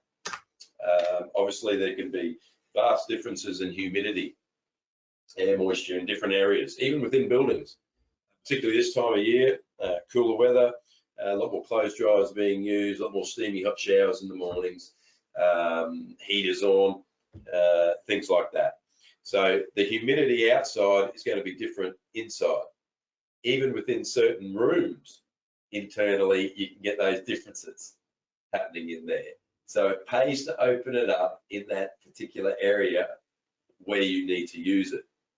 Now, if we go to a Tremex, Tremex doesn't have that function. It's an analog device. Analog device on the Tremex is set up at 70% humidity value. If you're using the Tremex, anything above 70% humidity or anything below 70% humidity, the reading you are looking at on the screen, particularly on scale 1, is inaccurate. The user manuals of Tremexes, however, actually give you all the data to do a cross-reference check on there. But the Thermotrac itself, being the digital, having more parameters within that response for it and doing the ambient calibration is giving us a more accurate reading. So I'm going to do a direct comparison here to the Tremex device, purely because it's the most common, most commonly used meter, probably arguably within our industry for the last sort of 30 years is when it really sort of started coming in. As I said earlier, don't be fooled. I mean, back in the day, Tremex was the next best thing. Put it on a wall that beeped, people go, oh, there's termites because it beeped. No, incorrect. We know that now, but that's how it used to roll in the early days. Scare people into getting treatments and so forth. So, difference here, what we're looking at. They both fall under the same group or the same class of moisture sensor. That's a dielectric, non-invasive moisture sensor. Okay, so non-invasive, we're not probing. We're not sticking in timbers that's sitting on the surface of the material.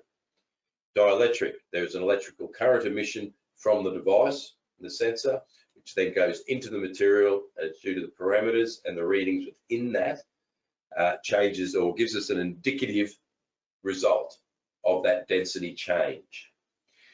How they differ is in how that electrical current is emitted. A Tremex works on an arc of conductivity. So there's two rubber pads on a Tremex. One's a transmitter pad, the other is a receiver pad.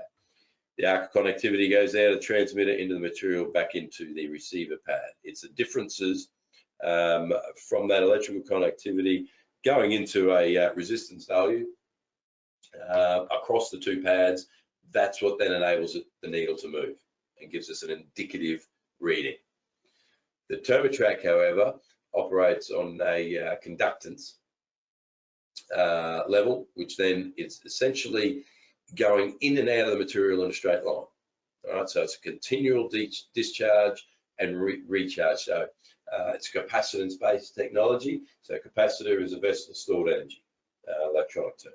All right, so it's continually discharging and re-energizing. And then there's quite a few calculations going on within the digital device of it. Speed, time, resistance, all of that comes into play for it to give us a reading. So part of all of that does give us a little bit more accuracy, going across a different spread of material as well. Variances which we do get on a Tremex device. Example, you're going across, trying to penetrate through tiles. Invariably, a Tremex will vary 5 or 10%. Tremex, the Thermotrack, however, you're only getting a slight variance, 1 or 2%, which is still keeping us within that indicative ballpark. Anyway, so some big differences there. Also with the Thermotrack, the way the capacitance with the conductance works, being in the straight line, it does allow for extra penetration. So what we've found on testing is plasterboard and irradiated pine, we're getting on average up to 60 millimeters penetration. Same test with the Tremex, we're only achieving 19, 20 mil. So a huge difference in penetration there. They both pick up on metallic objects because of the electrical current and the way they take their readings on there. So we do need to be mindful of that when we're running it in areas. If we are getting an indicative elevated reading, is it metal? Is it moisture itself? Or is it something else setting it off? So having whatever device or other tool you have at your disposal, I do use a stud finder with a metal sensor on it, so I can rule that out straight away prior to anything else. So it's all about then getting as much information as we can from the devices or the equipment we are using. Okay, so this is just a little promotional video which I'll play, so it'll give you an indication on how it can be used. You will note here, one big thing here is you'll notice that it's sliding. The Thermotrack is being used sliding across the material. Yes, you can do that. Tremex, you cannot. Reason you cannot with Tremex, and it has nothing to do with leaving black marks or tearing the rubber pads, it is the analog device of the Tremex. It needs 0.4 of a second to complete its arc of conductivity circuit from transmitter to receiver. So if you're sliding it across the material, you're never getting an accurate reading in any particular area until you stop at the last bit and you'll read that area. The Thermotrack though, it is millisecond refresh rate, so it's an instant change that we're going to pick up on.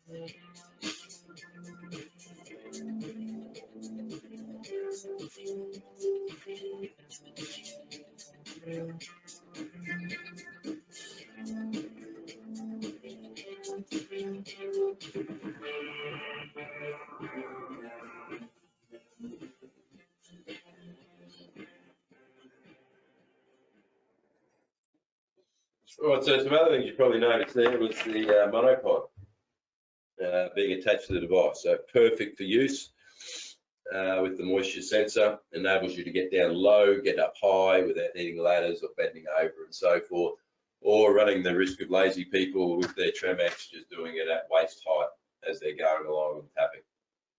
All right, so it does give you some extra options. It is easier on your body to use it because you're in a more of an upright position as you are going along. Also with the alarms on it, you do not have to hold the Android in your hand, but you can use a jogger strap on your forearm for that. But it all depends on which way you go about your procedures. If you're timber sounding at the same time as moisture sensing, obviously becomes problematic because we've got two components of the Thermotrack. Hence the alarms, put it in your pocket. Jogger strap, it's on your arm, away you go. Or you can do two separate runs. All right? I personally do that myself. I do one run, I'm timber sounding, I'm feeling oblique lighting. Second run I'm doing through an area is moisture sensing only. So I've got two free hands anyway. It's entirely, there's no right or wrong, it's up to you how you do things. Right? If you get the desired results, fantastic. right? But that's just giving you some options there to being able to do it, utilising that monopod, particularly being able to get up high in certain areas. It means you're not excluding any areas. Now, the Australian standards is a funny thing as far as moisture sensing goes. There's a few things it does not comment on.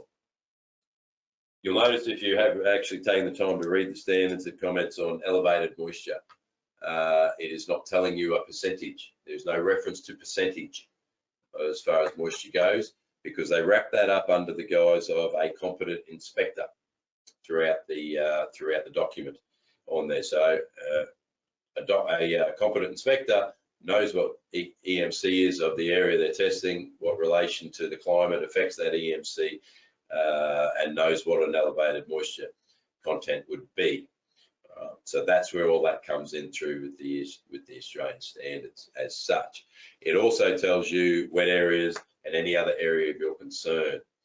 Okay, so having that monopod just gives you extra areas where you can get easily.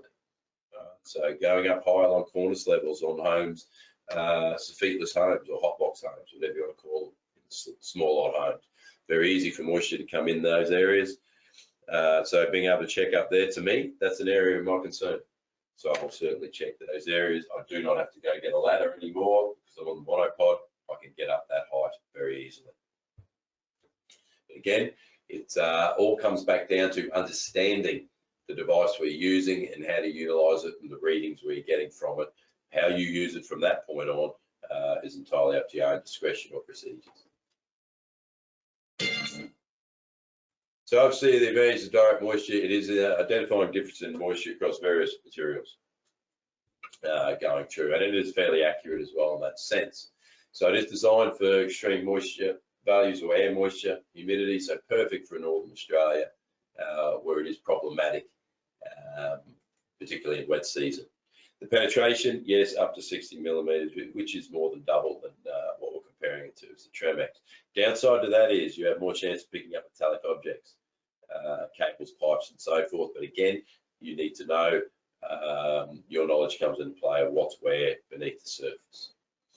Slidable, that makes a big thing. You can cover a lot more area with a lot of more ease throughout a structure than in comparison to a Tremex device. And then we have our alarms that do come on. So again, it's up to you whether you want alarms. And obviously, that one there's your elevated for your critical point that you put down. Again, those figures are all dependent on yourself, on where you want to put them. All right, so moving forward into the relative moisture. Again, we're not looking at percentage on this one. All right, we are looking at differences in certain areas. So for example, we're going into that bathroom, the old earlier style home where it does have asbestos sheeting still. On the wall, obviously we've got a few areas of moisture possibilities for ingress. If there's a vanity in there, or a toilet, a bathtub, shower, whatever it may be, obviously they're possible moisture areas. Now at this point, we're not going to look for a percentage with the direct. We're going to be using the relative meter. We are going to reference it in a spot where there's the least chance of there being moisture. So away from windows, away from where pipes are going to be running, and so forth. All right. So obviously, if you've done your roof inspection prior to this point, you'll know where pipes are running and so forth. So I always then go to an area, for example, middle of the wall, somewhere in that area where I know there's no pipes, there's no metallic objects, no windows, no areas of moisture ingress available. I reference it in that area. To reference it, all I'm doing is tapping anywhere in that white box on the screen that we're looking at there. From there, I'm going to slide it across the wall, and I'm going to see what happens to the screen. If blue comes out on that bar graph from the left side, that means I've moved to an area of higher moisture value. If red comes out on the right side, that means I've moved to lower moisture. Now, that higher or lower is only to where I referenced it from. That's where I'm looking. So you need to have a visual note, put a sticky pad, put a chalk mark. That's your reference point area. So what I'm getting at here is, if I slide across and it's negligible difference with the blue and the red coming out, you're safe to say that the moisture throughout here is comparatively the same throughout, not necessarily an issue. However, if you're getting an area where the blue comes out quite significantly, that's indicating that, hey, well, you've got quite a sizable amount of difference in moisture here. So that warrants further investigation in that particular area. Again, you're not talking about percentage, and the Australian standards don't reference percentage, and nor should our reports. Our reports should only be talking about whether elevated moisture was found or not a percentage base. Now, on the other hand, if I'm moving it and red comes out absolutely everywhere from my reference point, that's them telling me the reference point has the higher amount of moisture in that area. So that would be the area that needs further investigation. So we're still compliant with standards, we're still compliant with reporting and so forth, all right? So in that sense, that's where, if you're using a Tremex, that's where you'd be using any other scale other than scale 1, basically, getting a comparative reading, moving along. Big advantage of this, obviously, is it tells us instantly with that blue or the red bar coming out one way or the other, plus I'm zeroing it to that particular material at that particular moment in time. Each time you change material, paint surface, time of day, different building, different location, as in what northern heading do we have? Are we on a southern wall, northern wall, wherever it may be, on it, you can re-reference it to that area. You're starting again from zero. So that does make it very, very easy to see and understand what's going on.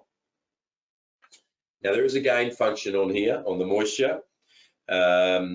Personally, I put the gain level on gain 3 and I leave it. You never have to touch it, okay? The reason for that is what it's doing here is it's changing the sensitivity. Changing the sensitivity to how much blue or how much red is going to come out on the screen. Now, if you go too high on that gain function, you run the risk of filling that box with blue or red, and so you are not going to see a peak value. When I'm using the relative meter, I want to see where peak values come in. So for example, I've referenced it, I move it, yes, there's going to be slight variation. So the blue might come up a bit. But then I get to another area where the blue just keeps coming and coming, getting larger. Now, if I'm on gain 3, it will show me a peak area. It will stop, it'll peak. I can mark that area as the maximum. Whereas if I'm up on gain, say 7 or 8 on it, it may fill that box very early and it hasn't got me to that peak value yet. Right? So having it lower, as I say, 3 is a good area I've found to be, and it works sufficiently, and you don't need to change it from that point. So the penetration again is similar if we're using it on the direct or not. It's up to that 60 millimeter mark. And it's an instant, sliding it, bang, instant, red or blue or no change at all going through. So it's very, very good in that sense. This meter is what we're going to use as well, is if we've gone through our inspection, we've found an area of possible elevated moisture, so it's indicative on scale 1 or the direct reading. We know we can't put the radar directly on it. We've said that earlier because of absorption of the microwaves. So what I'm going to do is I'm going to use the relative meter. In that area, I'm going to find the extremities of that moisture area. Then I can use the radar at that extremity, see whether there's activity traveling to or from that moisture area or coming out of it and so forth. All right. So I've got a little video coming up here which will explain that whole process to you. Literally the whole process, a couple of minutes and you're done. You've got enough information you need. You can move forward. Obviously, we need to be smart with our reporting, what we're conveying to clients. If you do find an area of a negative elevated moisture, you need to recommend further investigation. It's as simple as that. You can't put down there, leaking shower, get a plumber in. Because if it is not that leaking shower creating that issue, you're in strife. You're on the hook for that. All right? So obviously recommend further investigation. All right? Whether that's you going back, cutting a hole, seeing if there's a pipe leak or there's fungal decay or what it may be on there, but leaving it up to them or referring to their builder if it's a new home. everything should be referred back to that builder if you do find anything in the early stages, certainly within the 7-year builder's warranty time frame. All right, so we'll run these little videos now, and hopefully it'll give you a good indication on what's going on. There's a few things I say in here which I'll clarify. A few of you might pick up on what I say on a few things, but I'll clarify that at the end of the videos for you. So first thing we've got to do is we've got to double check our moisture area. Radar doesn't work on high moisture because it gets absorbed. So we need to highlight and pinpoint the extremities of that moisture to enable us to use the radar. So we'll just go ahead and do that now. So what we're going to do, we'll just show you here when we turn on the moisture sensor what happens. Now this is an important thing to do. Always stand the unit up. Sensor area needs to be open. So as we open the moisture here, you'll see what it's doing is running through its calibration process. It is a bit of a humid day today. There's been some rain around. So what's happening is it's going to factor that into the equation. So now we're open. So I'm just going to run it across the wall over here, and we'll see what sort of figures we're getting. So I'm just down low. So that's not an unusual sort of a figure for where I'm located and time of year. Now we're starting to climb up. All I'm going to do is just roughly in this area where it is altering, just put a general, just a little pencil mark on the wall. I'm still going along. See, that's elevated moisture. Now we're just starting to break off. So just generally speaking, closed area, just another pencil mark. So what we have to do now, we need to flick over to the relative meter. So to do that, direct moisture on off. We're now on relative. So this is what we're going to use to pinpoint the extremities of the moist area. So all I'm going to do is roughly go back to the center of my wall where I had that moisture. I will now hold that on the wall. Over on anywhere in this white box, I've now referenced it to that wall area's moisture, my moisture, humidity of the day, and so forth. So now I'm just sliding along the wall. You can see now red's come out, red's peaked. So that's telling me I'm to the least amount of moisture along this area, comparison to where I referenced it. So now I'm just going to come back, sliding back towards where I referenced it. Now just on the screen there, we see that red's just disappeared. That now has become the exact extremities of the moisture. I'm going to use that central to where my sensor is and mark the wall. So over on the wall here, you can just see this mark here. That was our extremities this way. This mark here is our height. So along here, roughly the size slightly changes. The extremities there, it is quite high now. That is above the bottom plate. So it is indicating that there is quite a bit of moisture. More than likely, it's due to the ensuite shower that is leaking. But we're going to investigate, because as we know, moisture is highly conducive for termites. They generally won't be in that high amount of moisture. However, they will come towards it as a condition and usually on the fringes. So what we've got to do now, we need to get on the radar and check for any action, motion traveling to and for that area. Okay, so I don't know whether you noticed it or not, but I did make a comment in there about possibility of leaking shower cubicle. The reason I said that, and I don't make those comments randomly on it, because I'd be contradicting what I just said to you 5 minutes ago. The reason I've said that in this scenario is it's a concrete hot bath. There was efflorescence on the external side of the tiling from the shower cubicle, the concrete plinth, if you will. So what I do on inspections with that type of shower tray, concrete one, I close off the drain, I run the water into it, get it up to about an inch or two, and I see what happens. In this instance, it was leaking out bathroom side. So that told me straight away there was a problem with the waterproofing membrane. If it's coming out that side, invariably it is going to be going out the other side into the adjoining wall cavity as well. So that is the reason I made that assertion during that video. Okay, just to clarify that for you. But hopefully you can see there, right from the setup stage, what we're looking at on the screens as well. And it is a fairly simple process. Obviously, I was talking to the screen there, talking to the camera, going through. So that the whole video itself took 3.5 minutes, literally on site, not that long at all either, okay? So now we've got follow-up video here, which is another 3 minutes or so. So this then gives us the follow-up to that particular video. Okay, so Noel here again. This is our wall where we checked out the extremities of the moisture, these marks. What I want to do now is put the radar here. I want to check along this area to see if we're getting any activity of termites traveling towards this moisture source. As we know, it's very, very common to exploit that.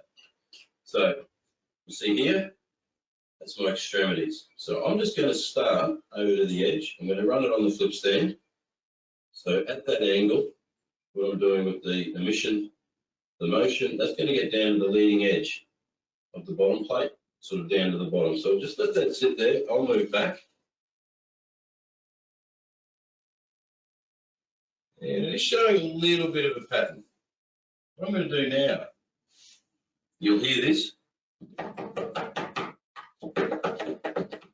So you'll see that it's intensified from me tapping. And we'll sit back and we'll watch what happens to our pattern.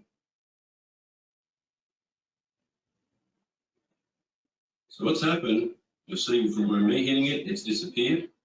Now the pattern has changed a little bit to when we initially put it there. So that's a good indicator. Termites are there. So what I'm going to do, this position, just pencil. That's indicating I'm on the 45. So now I'll just move it along random areas, okay, but along the same plane. So we'll just move the screen up a bit closer. So I have gone about 12 inches or so here.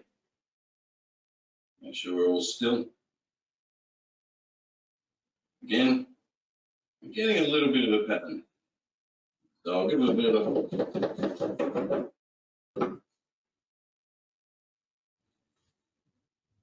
So that was me. Now here, you can see those termites, or the movement has certainly intensified that wee bit. Very strong indicator of termites again, traveling through there. So I'll just do one more spot. Oh, I better mark that, sorry. Just faint pencil. Come back along here, same sort of distance again.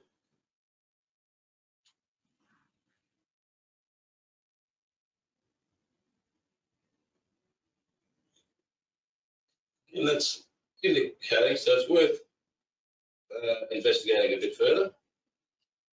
Come right back down to the corner.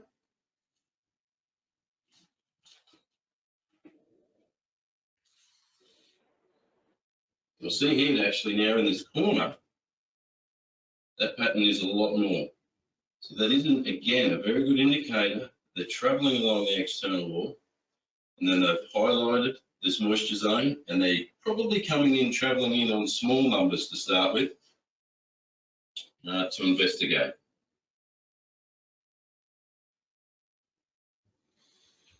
All right. So again, those two videos collectively were about 7 minutes. I'm not spending 7 minutes doing that on site. All right, so it doesn't take you long to get that little bit of extra information. Yeah, but again, I can't stress, we need to report correctly and accurately, and always recommend further investigations moving forward. Okay, so any questions from that? Yeah, I got one. Can I use the moisture sensor on carpet? In what sense, Scott?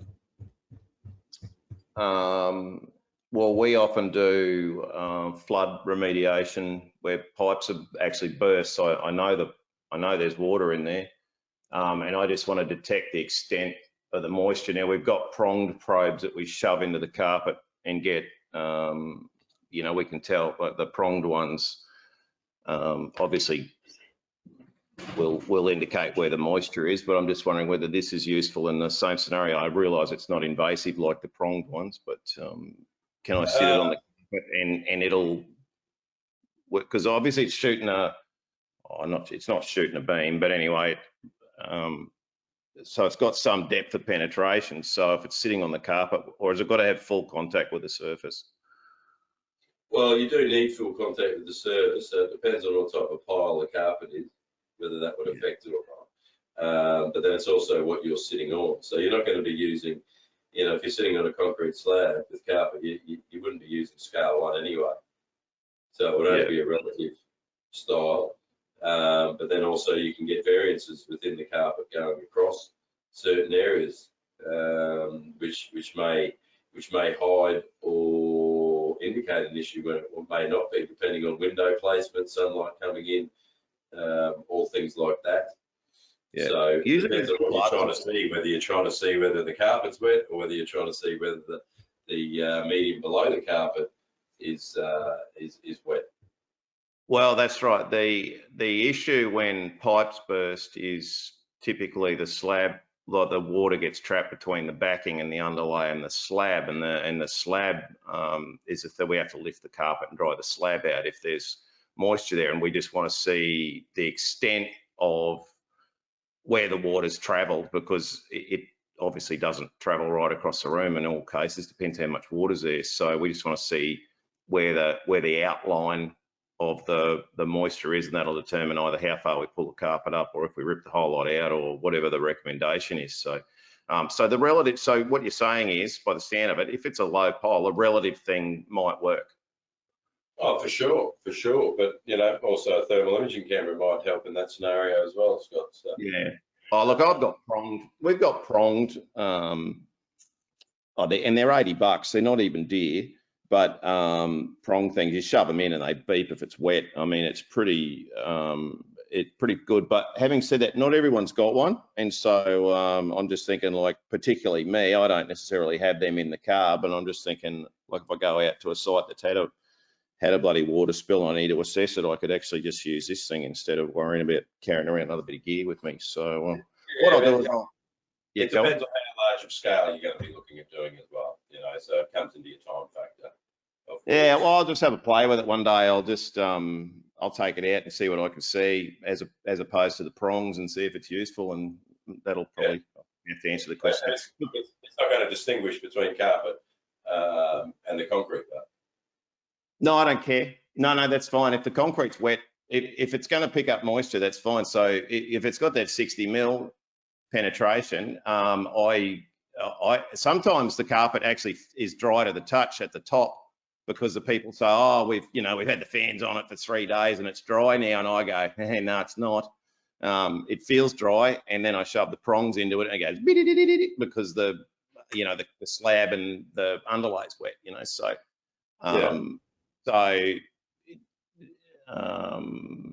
so I don't care if it's the concrete that's wet or the underlay or the carpet itself. I mean, if it's wet to the touch, I mean, that's not rocket science, but it does crawl through the underlay, and we want to pick that up. So sounds like it might, from what you're saying. Sounds like it might.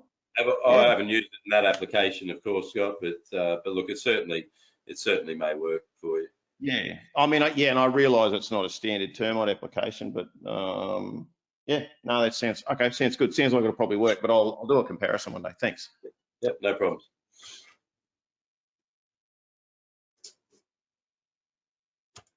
All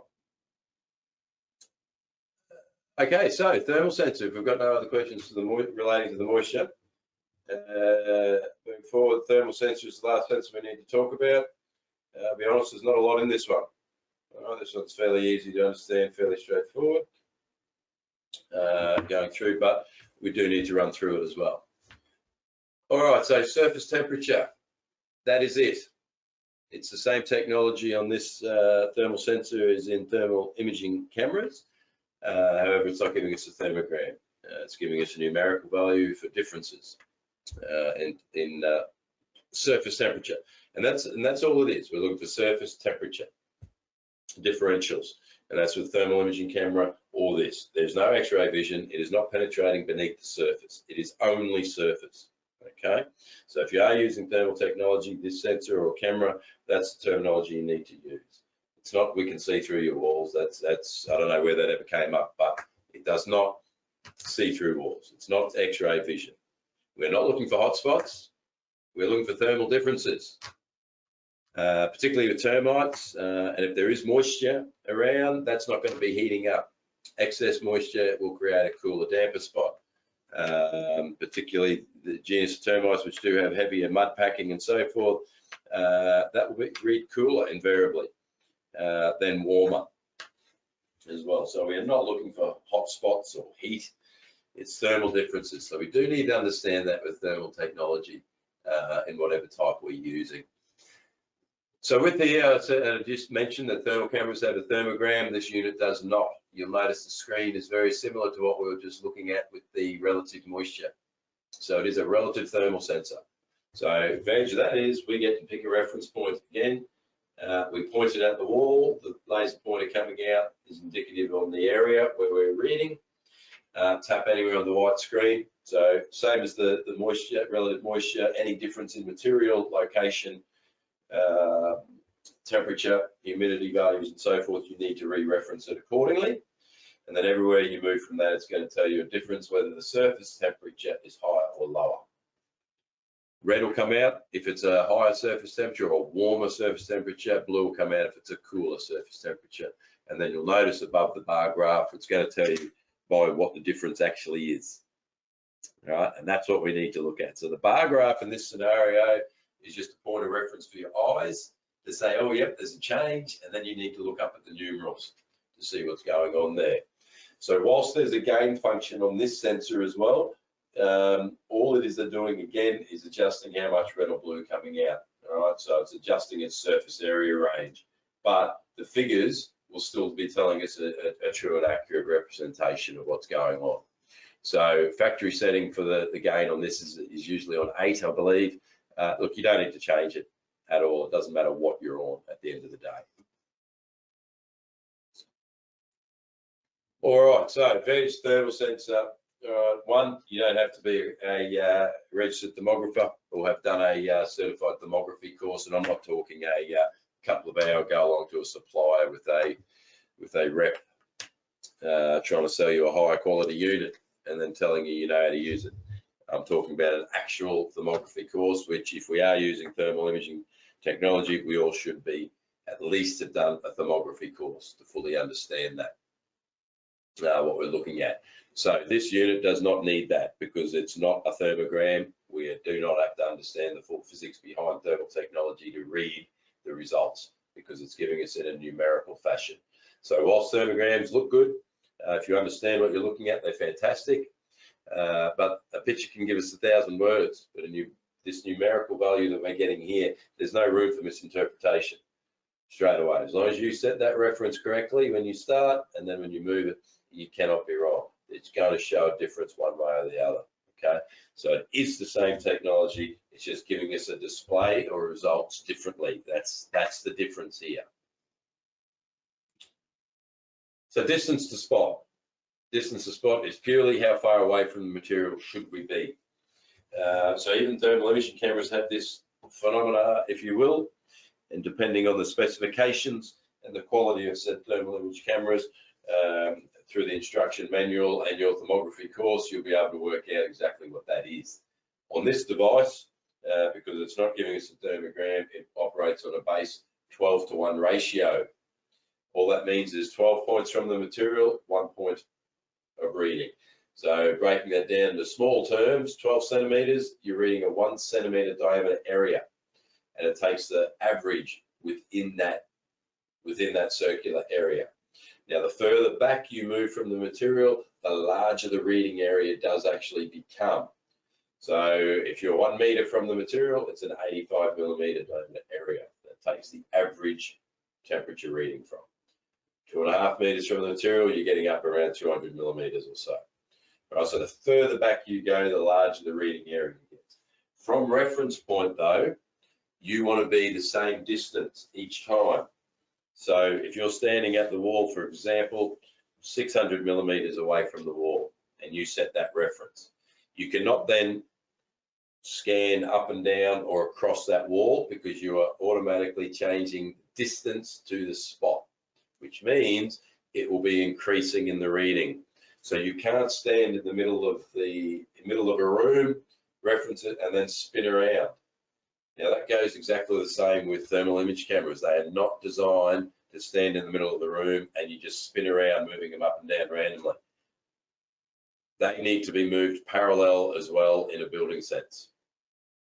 Okay, so again, that comes back to thermography certification plus understanding the equipment you are using, even if it comes down to reading the user manual of it. All right, so that is very important in both technologies there that we're looking at.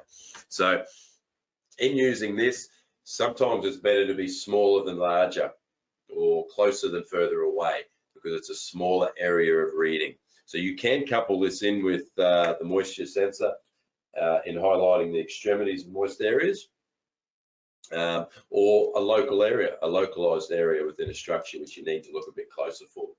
The advantage of this is we've got 3 different sensors we can use in that same area to give us a result or to help us with our understanding of what's going on. Another big difference between this thermal image camera. Thermal image camera has 2 fields of view. You have an instantaneous field of view, and then you have its main field of view.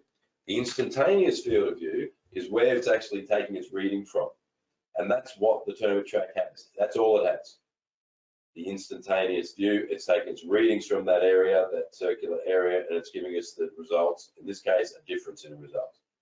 On a thermal image camera, the instantaneous field of view is there. That's where it takes its reading from. That size, again, is governed by how far away from the material you are, which is governed by specifications of the unit. Then the field of view goes around the instantaneous, and it just fills it in with shading in relation to the instantaneous field of view reading. It all then comes into play on the adjustment of whether you have it looking for high spot or a low spot or an average spot of temperature reading of the surface. It also comes into what emissivity setting you have set up on your camera to it. It also comes down to what Hertz rating, Merkel ratings of your camera as well. So all the shading will come into it. So at times, yes, it looks pretty, but if you don't understand exactly what you're looking at, it can actually make things worse in that sense. So with those differences there, 2 fields of view, 1 field of view, taking out some of that extra information that thermal imaging cameras have on it. Hence, there is no legal capacity to say that you do need to have a thermographer's certification to use the ThermoTrack thermal sensor. So while slight differences, slight viewing differences as well, the end result can be the same. Okay, so very, very easy to use.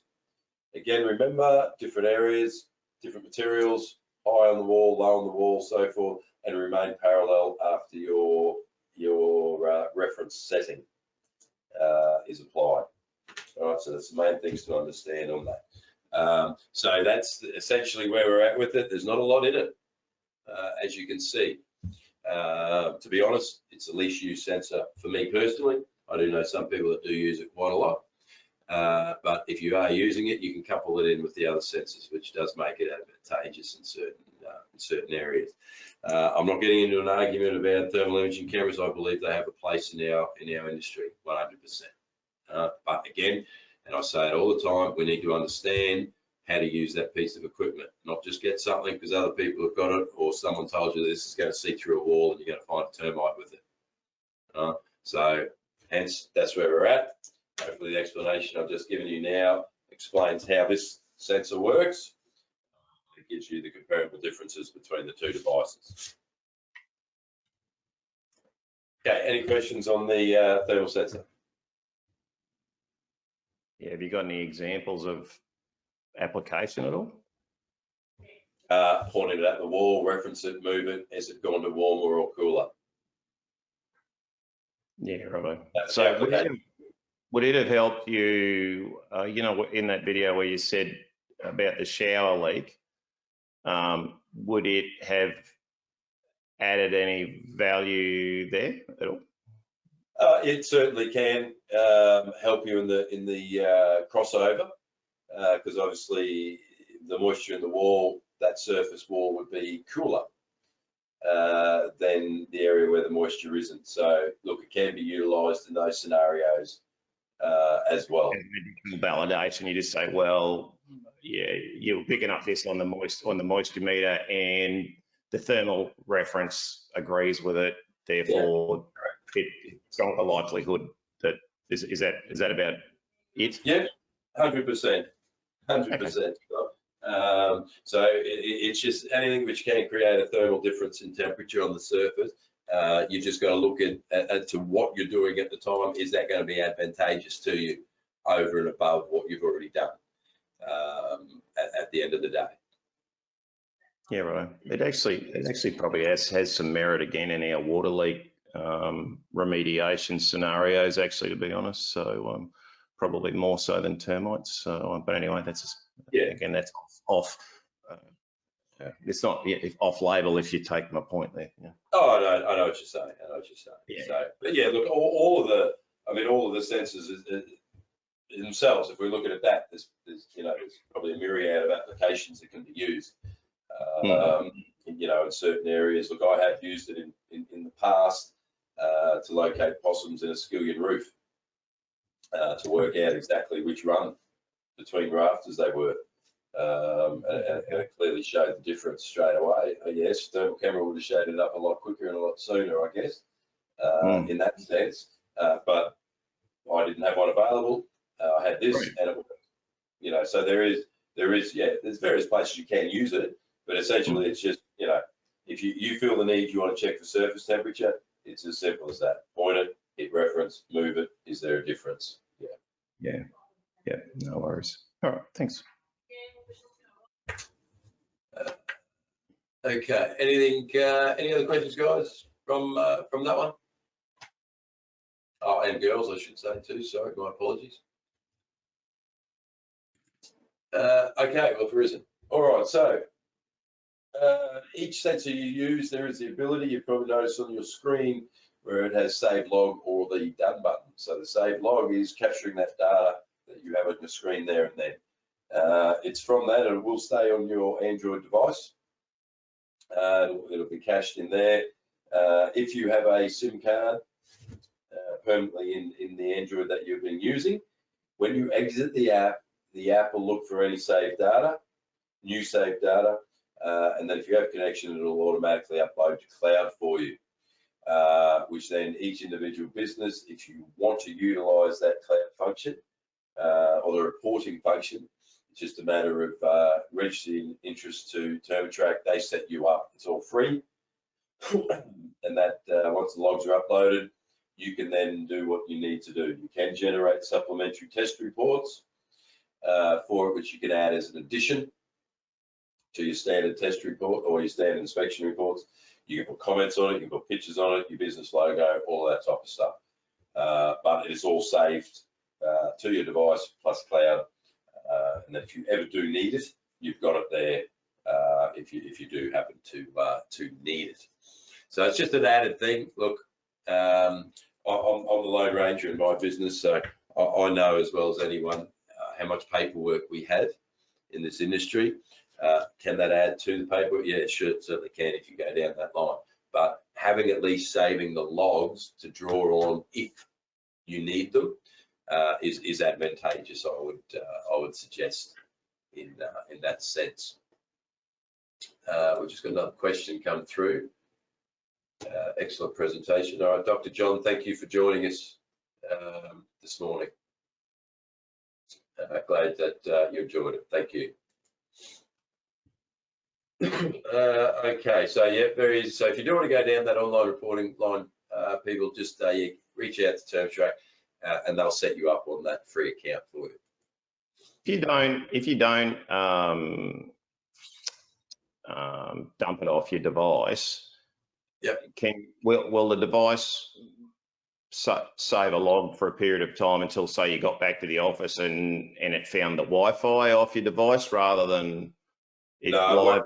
Look, it'll be permanently saved in the app. Yeah, right. On the device. but it Yep. won't automatically upload for you. Okay, so it you have to have that cell connection there and then as the app is exiting itself. So that's part of the back end of the app that it searches for it. We've got coverage, great, it'll upload it. If you don't have it, and the problem is you can't, the way the apps work is there's conflicting information between Bluetooth and Wi-Fi.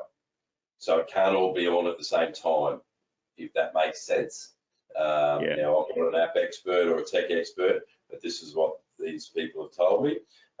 So from that, if you don't have a SIM card in your Android, what you have to do is, once you do then connect to, say, Wi-Fi, or you've hotspotted it from the other device, for example, the other phone, you then manually have to upload each individual saved log.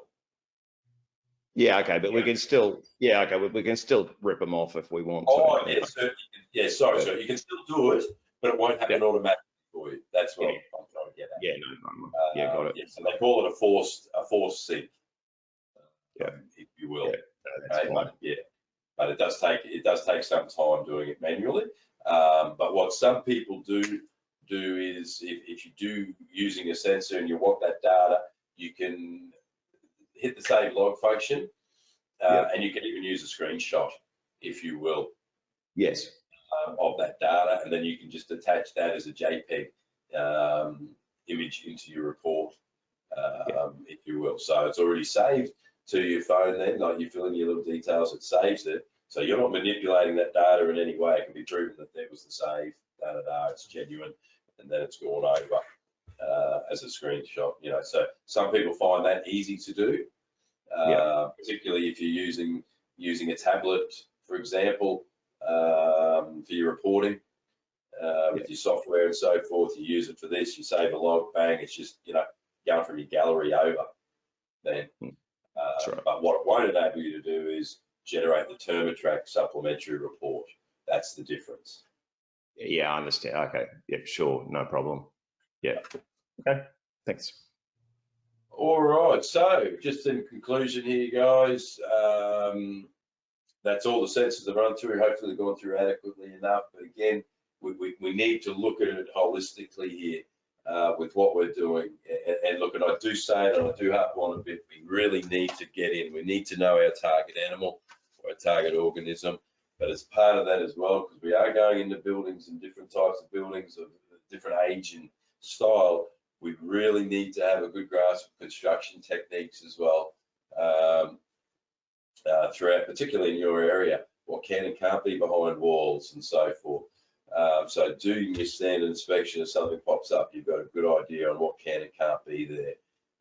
You know, so I always encourage people to go out, if you see new housing estates, drop in, say good day to the builder, which may help you for business down the line anyway, but just say, look, I want to come in, I want to have a look at this, if you don't mind, get an indication on where tie straps are, bracing rods, things like that going on. It will, even through the slab phase. Get in, have a chat to the tradespeople there. They won't mind, well, generally they won't mind you having a quick look around, and that'll help you sort of get a better understanding if you don't already have that knowledge. All right. I personally, as I said earlier, I use the T3i for my moisture sensing. So I always have it with me when I'm going into an inspection. It's there. If I need to flick over to radar or use the thermal sensor, it's there. I don't have to go out to my kit and get another device. It's there with me in my hand, strapped in my pocket, away I go. All right. Obviously, if we detect any activity, whether from your visual or then you're doing self-confirmation with the ThermoTrack, obviously you need to write your report suitably and accurately. Okay, everything is further investigation at the end of the day. All right. Do up your management plans and move forward safely, efficiently, and hopefully you make some money along the way in that sense.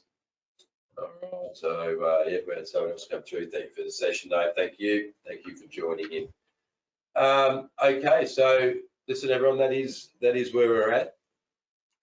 That is our session. As I say, please look out for a link that will be sent through to you for the assessment. Please take the time to do that. It won't take you long to do it all up, maybe 20 minutes. By the time you open the email where the link is and hit your link and set it up and get started into it, grab a cup of tea or a coffee or a beer, whatever your flavor you're into, and it really will not take you long, guys. There's no assessment assignments or essays you're having to fill out at all, but it just does help you reiterate what we've gone over today. So then if you do get a question wrong, or which you disagree with, or you haven't achieved the assessment criteria mark on there, just call the office, run through it. It's then promoting that thoroughness, if you will. Oh, I missed that bit on the day, so that makes sense, or whatever. So it's just reinforcing what we're learning over and over. Everyone at TurboTrack here wants you to know how to use the device and get the most out of it for yourself and your business and your clients at the end of the day. So everyone's willing to help, so don't be shy. There's no stupid questions anywhere at all right? So if you do run into trouble, it's just a phone call. That's whether you're doing the assessment or afterwards as well on site. Call the office first. If it's a bit more technical or on site relation, they'll pass it all on to me and I'll get back to you as soon as I can. Okay, so with that being said, we have gone a little bit over time. My apologies for that, but thank you very much. And again, I hope you've all got something out of it and you feel more confident using it. So with that, I'll bid you all a farewell and enjoy the rest of your day. Stay safe, and we might see you all around the traps at some stage in the future. But all the best, everyone. Fabulous. Thanks, mate. No problems. Thank you.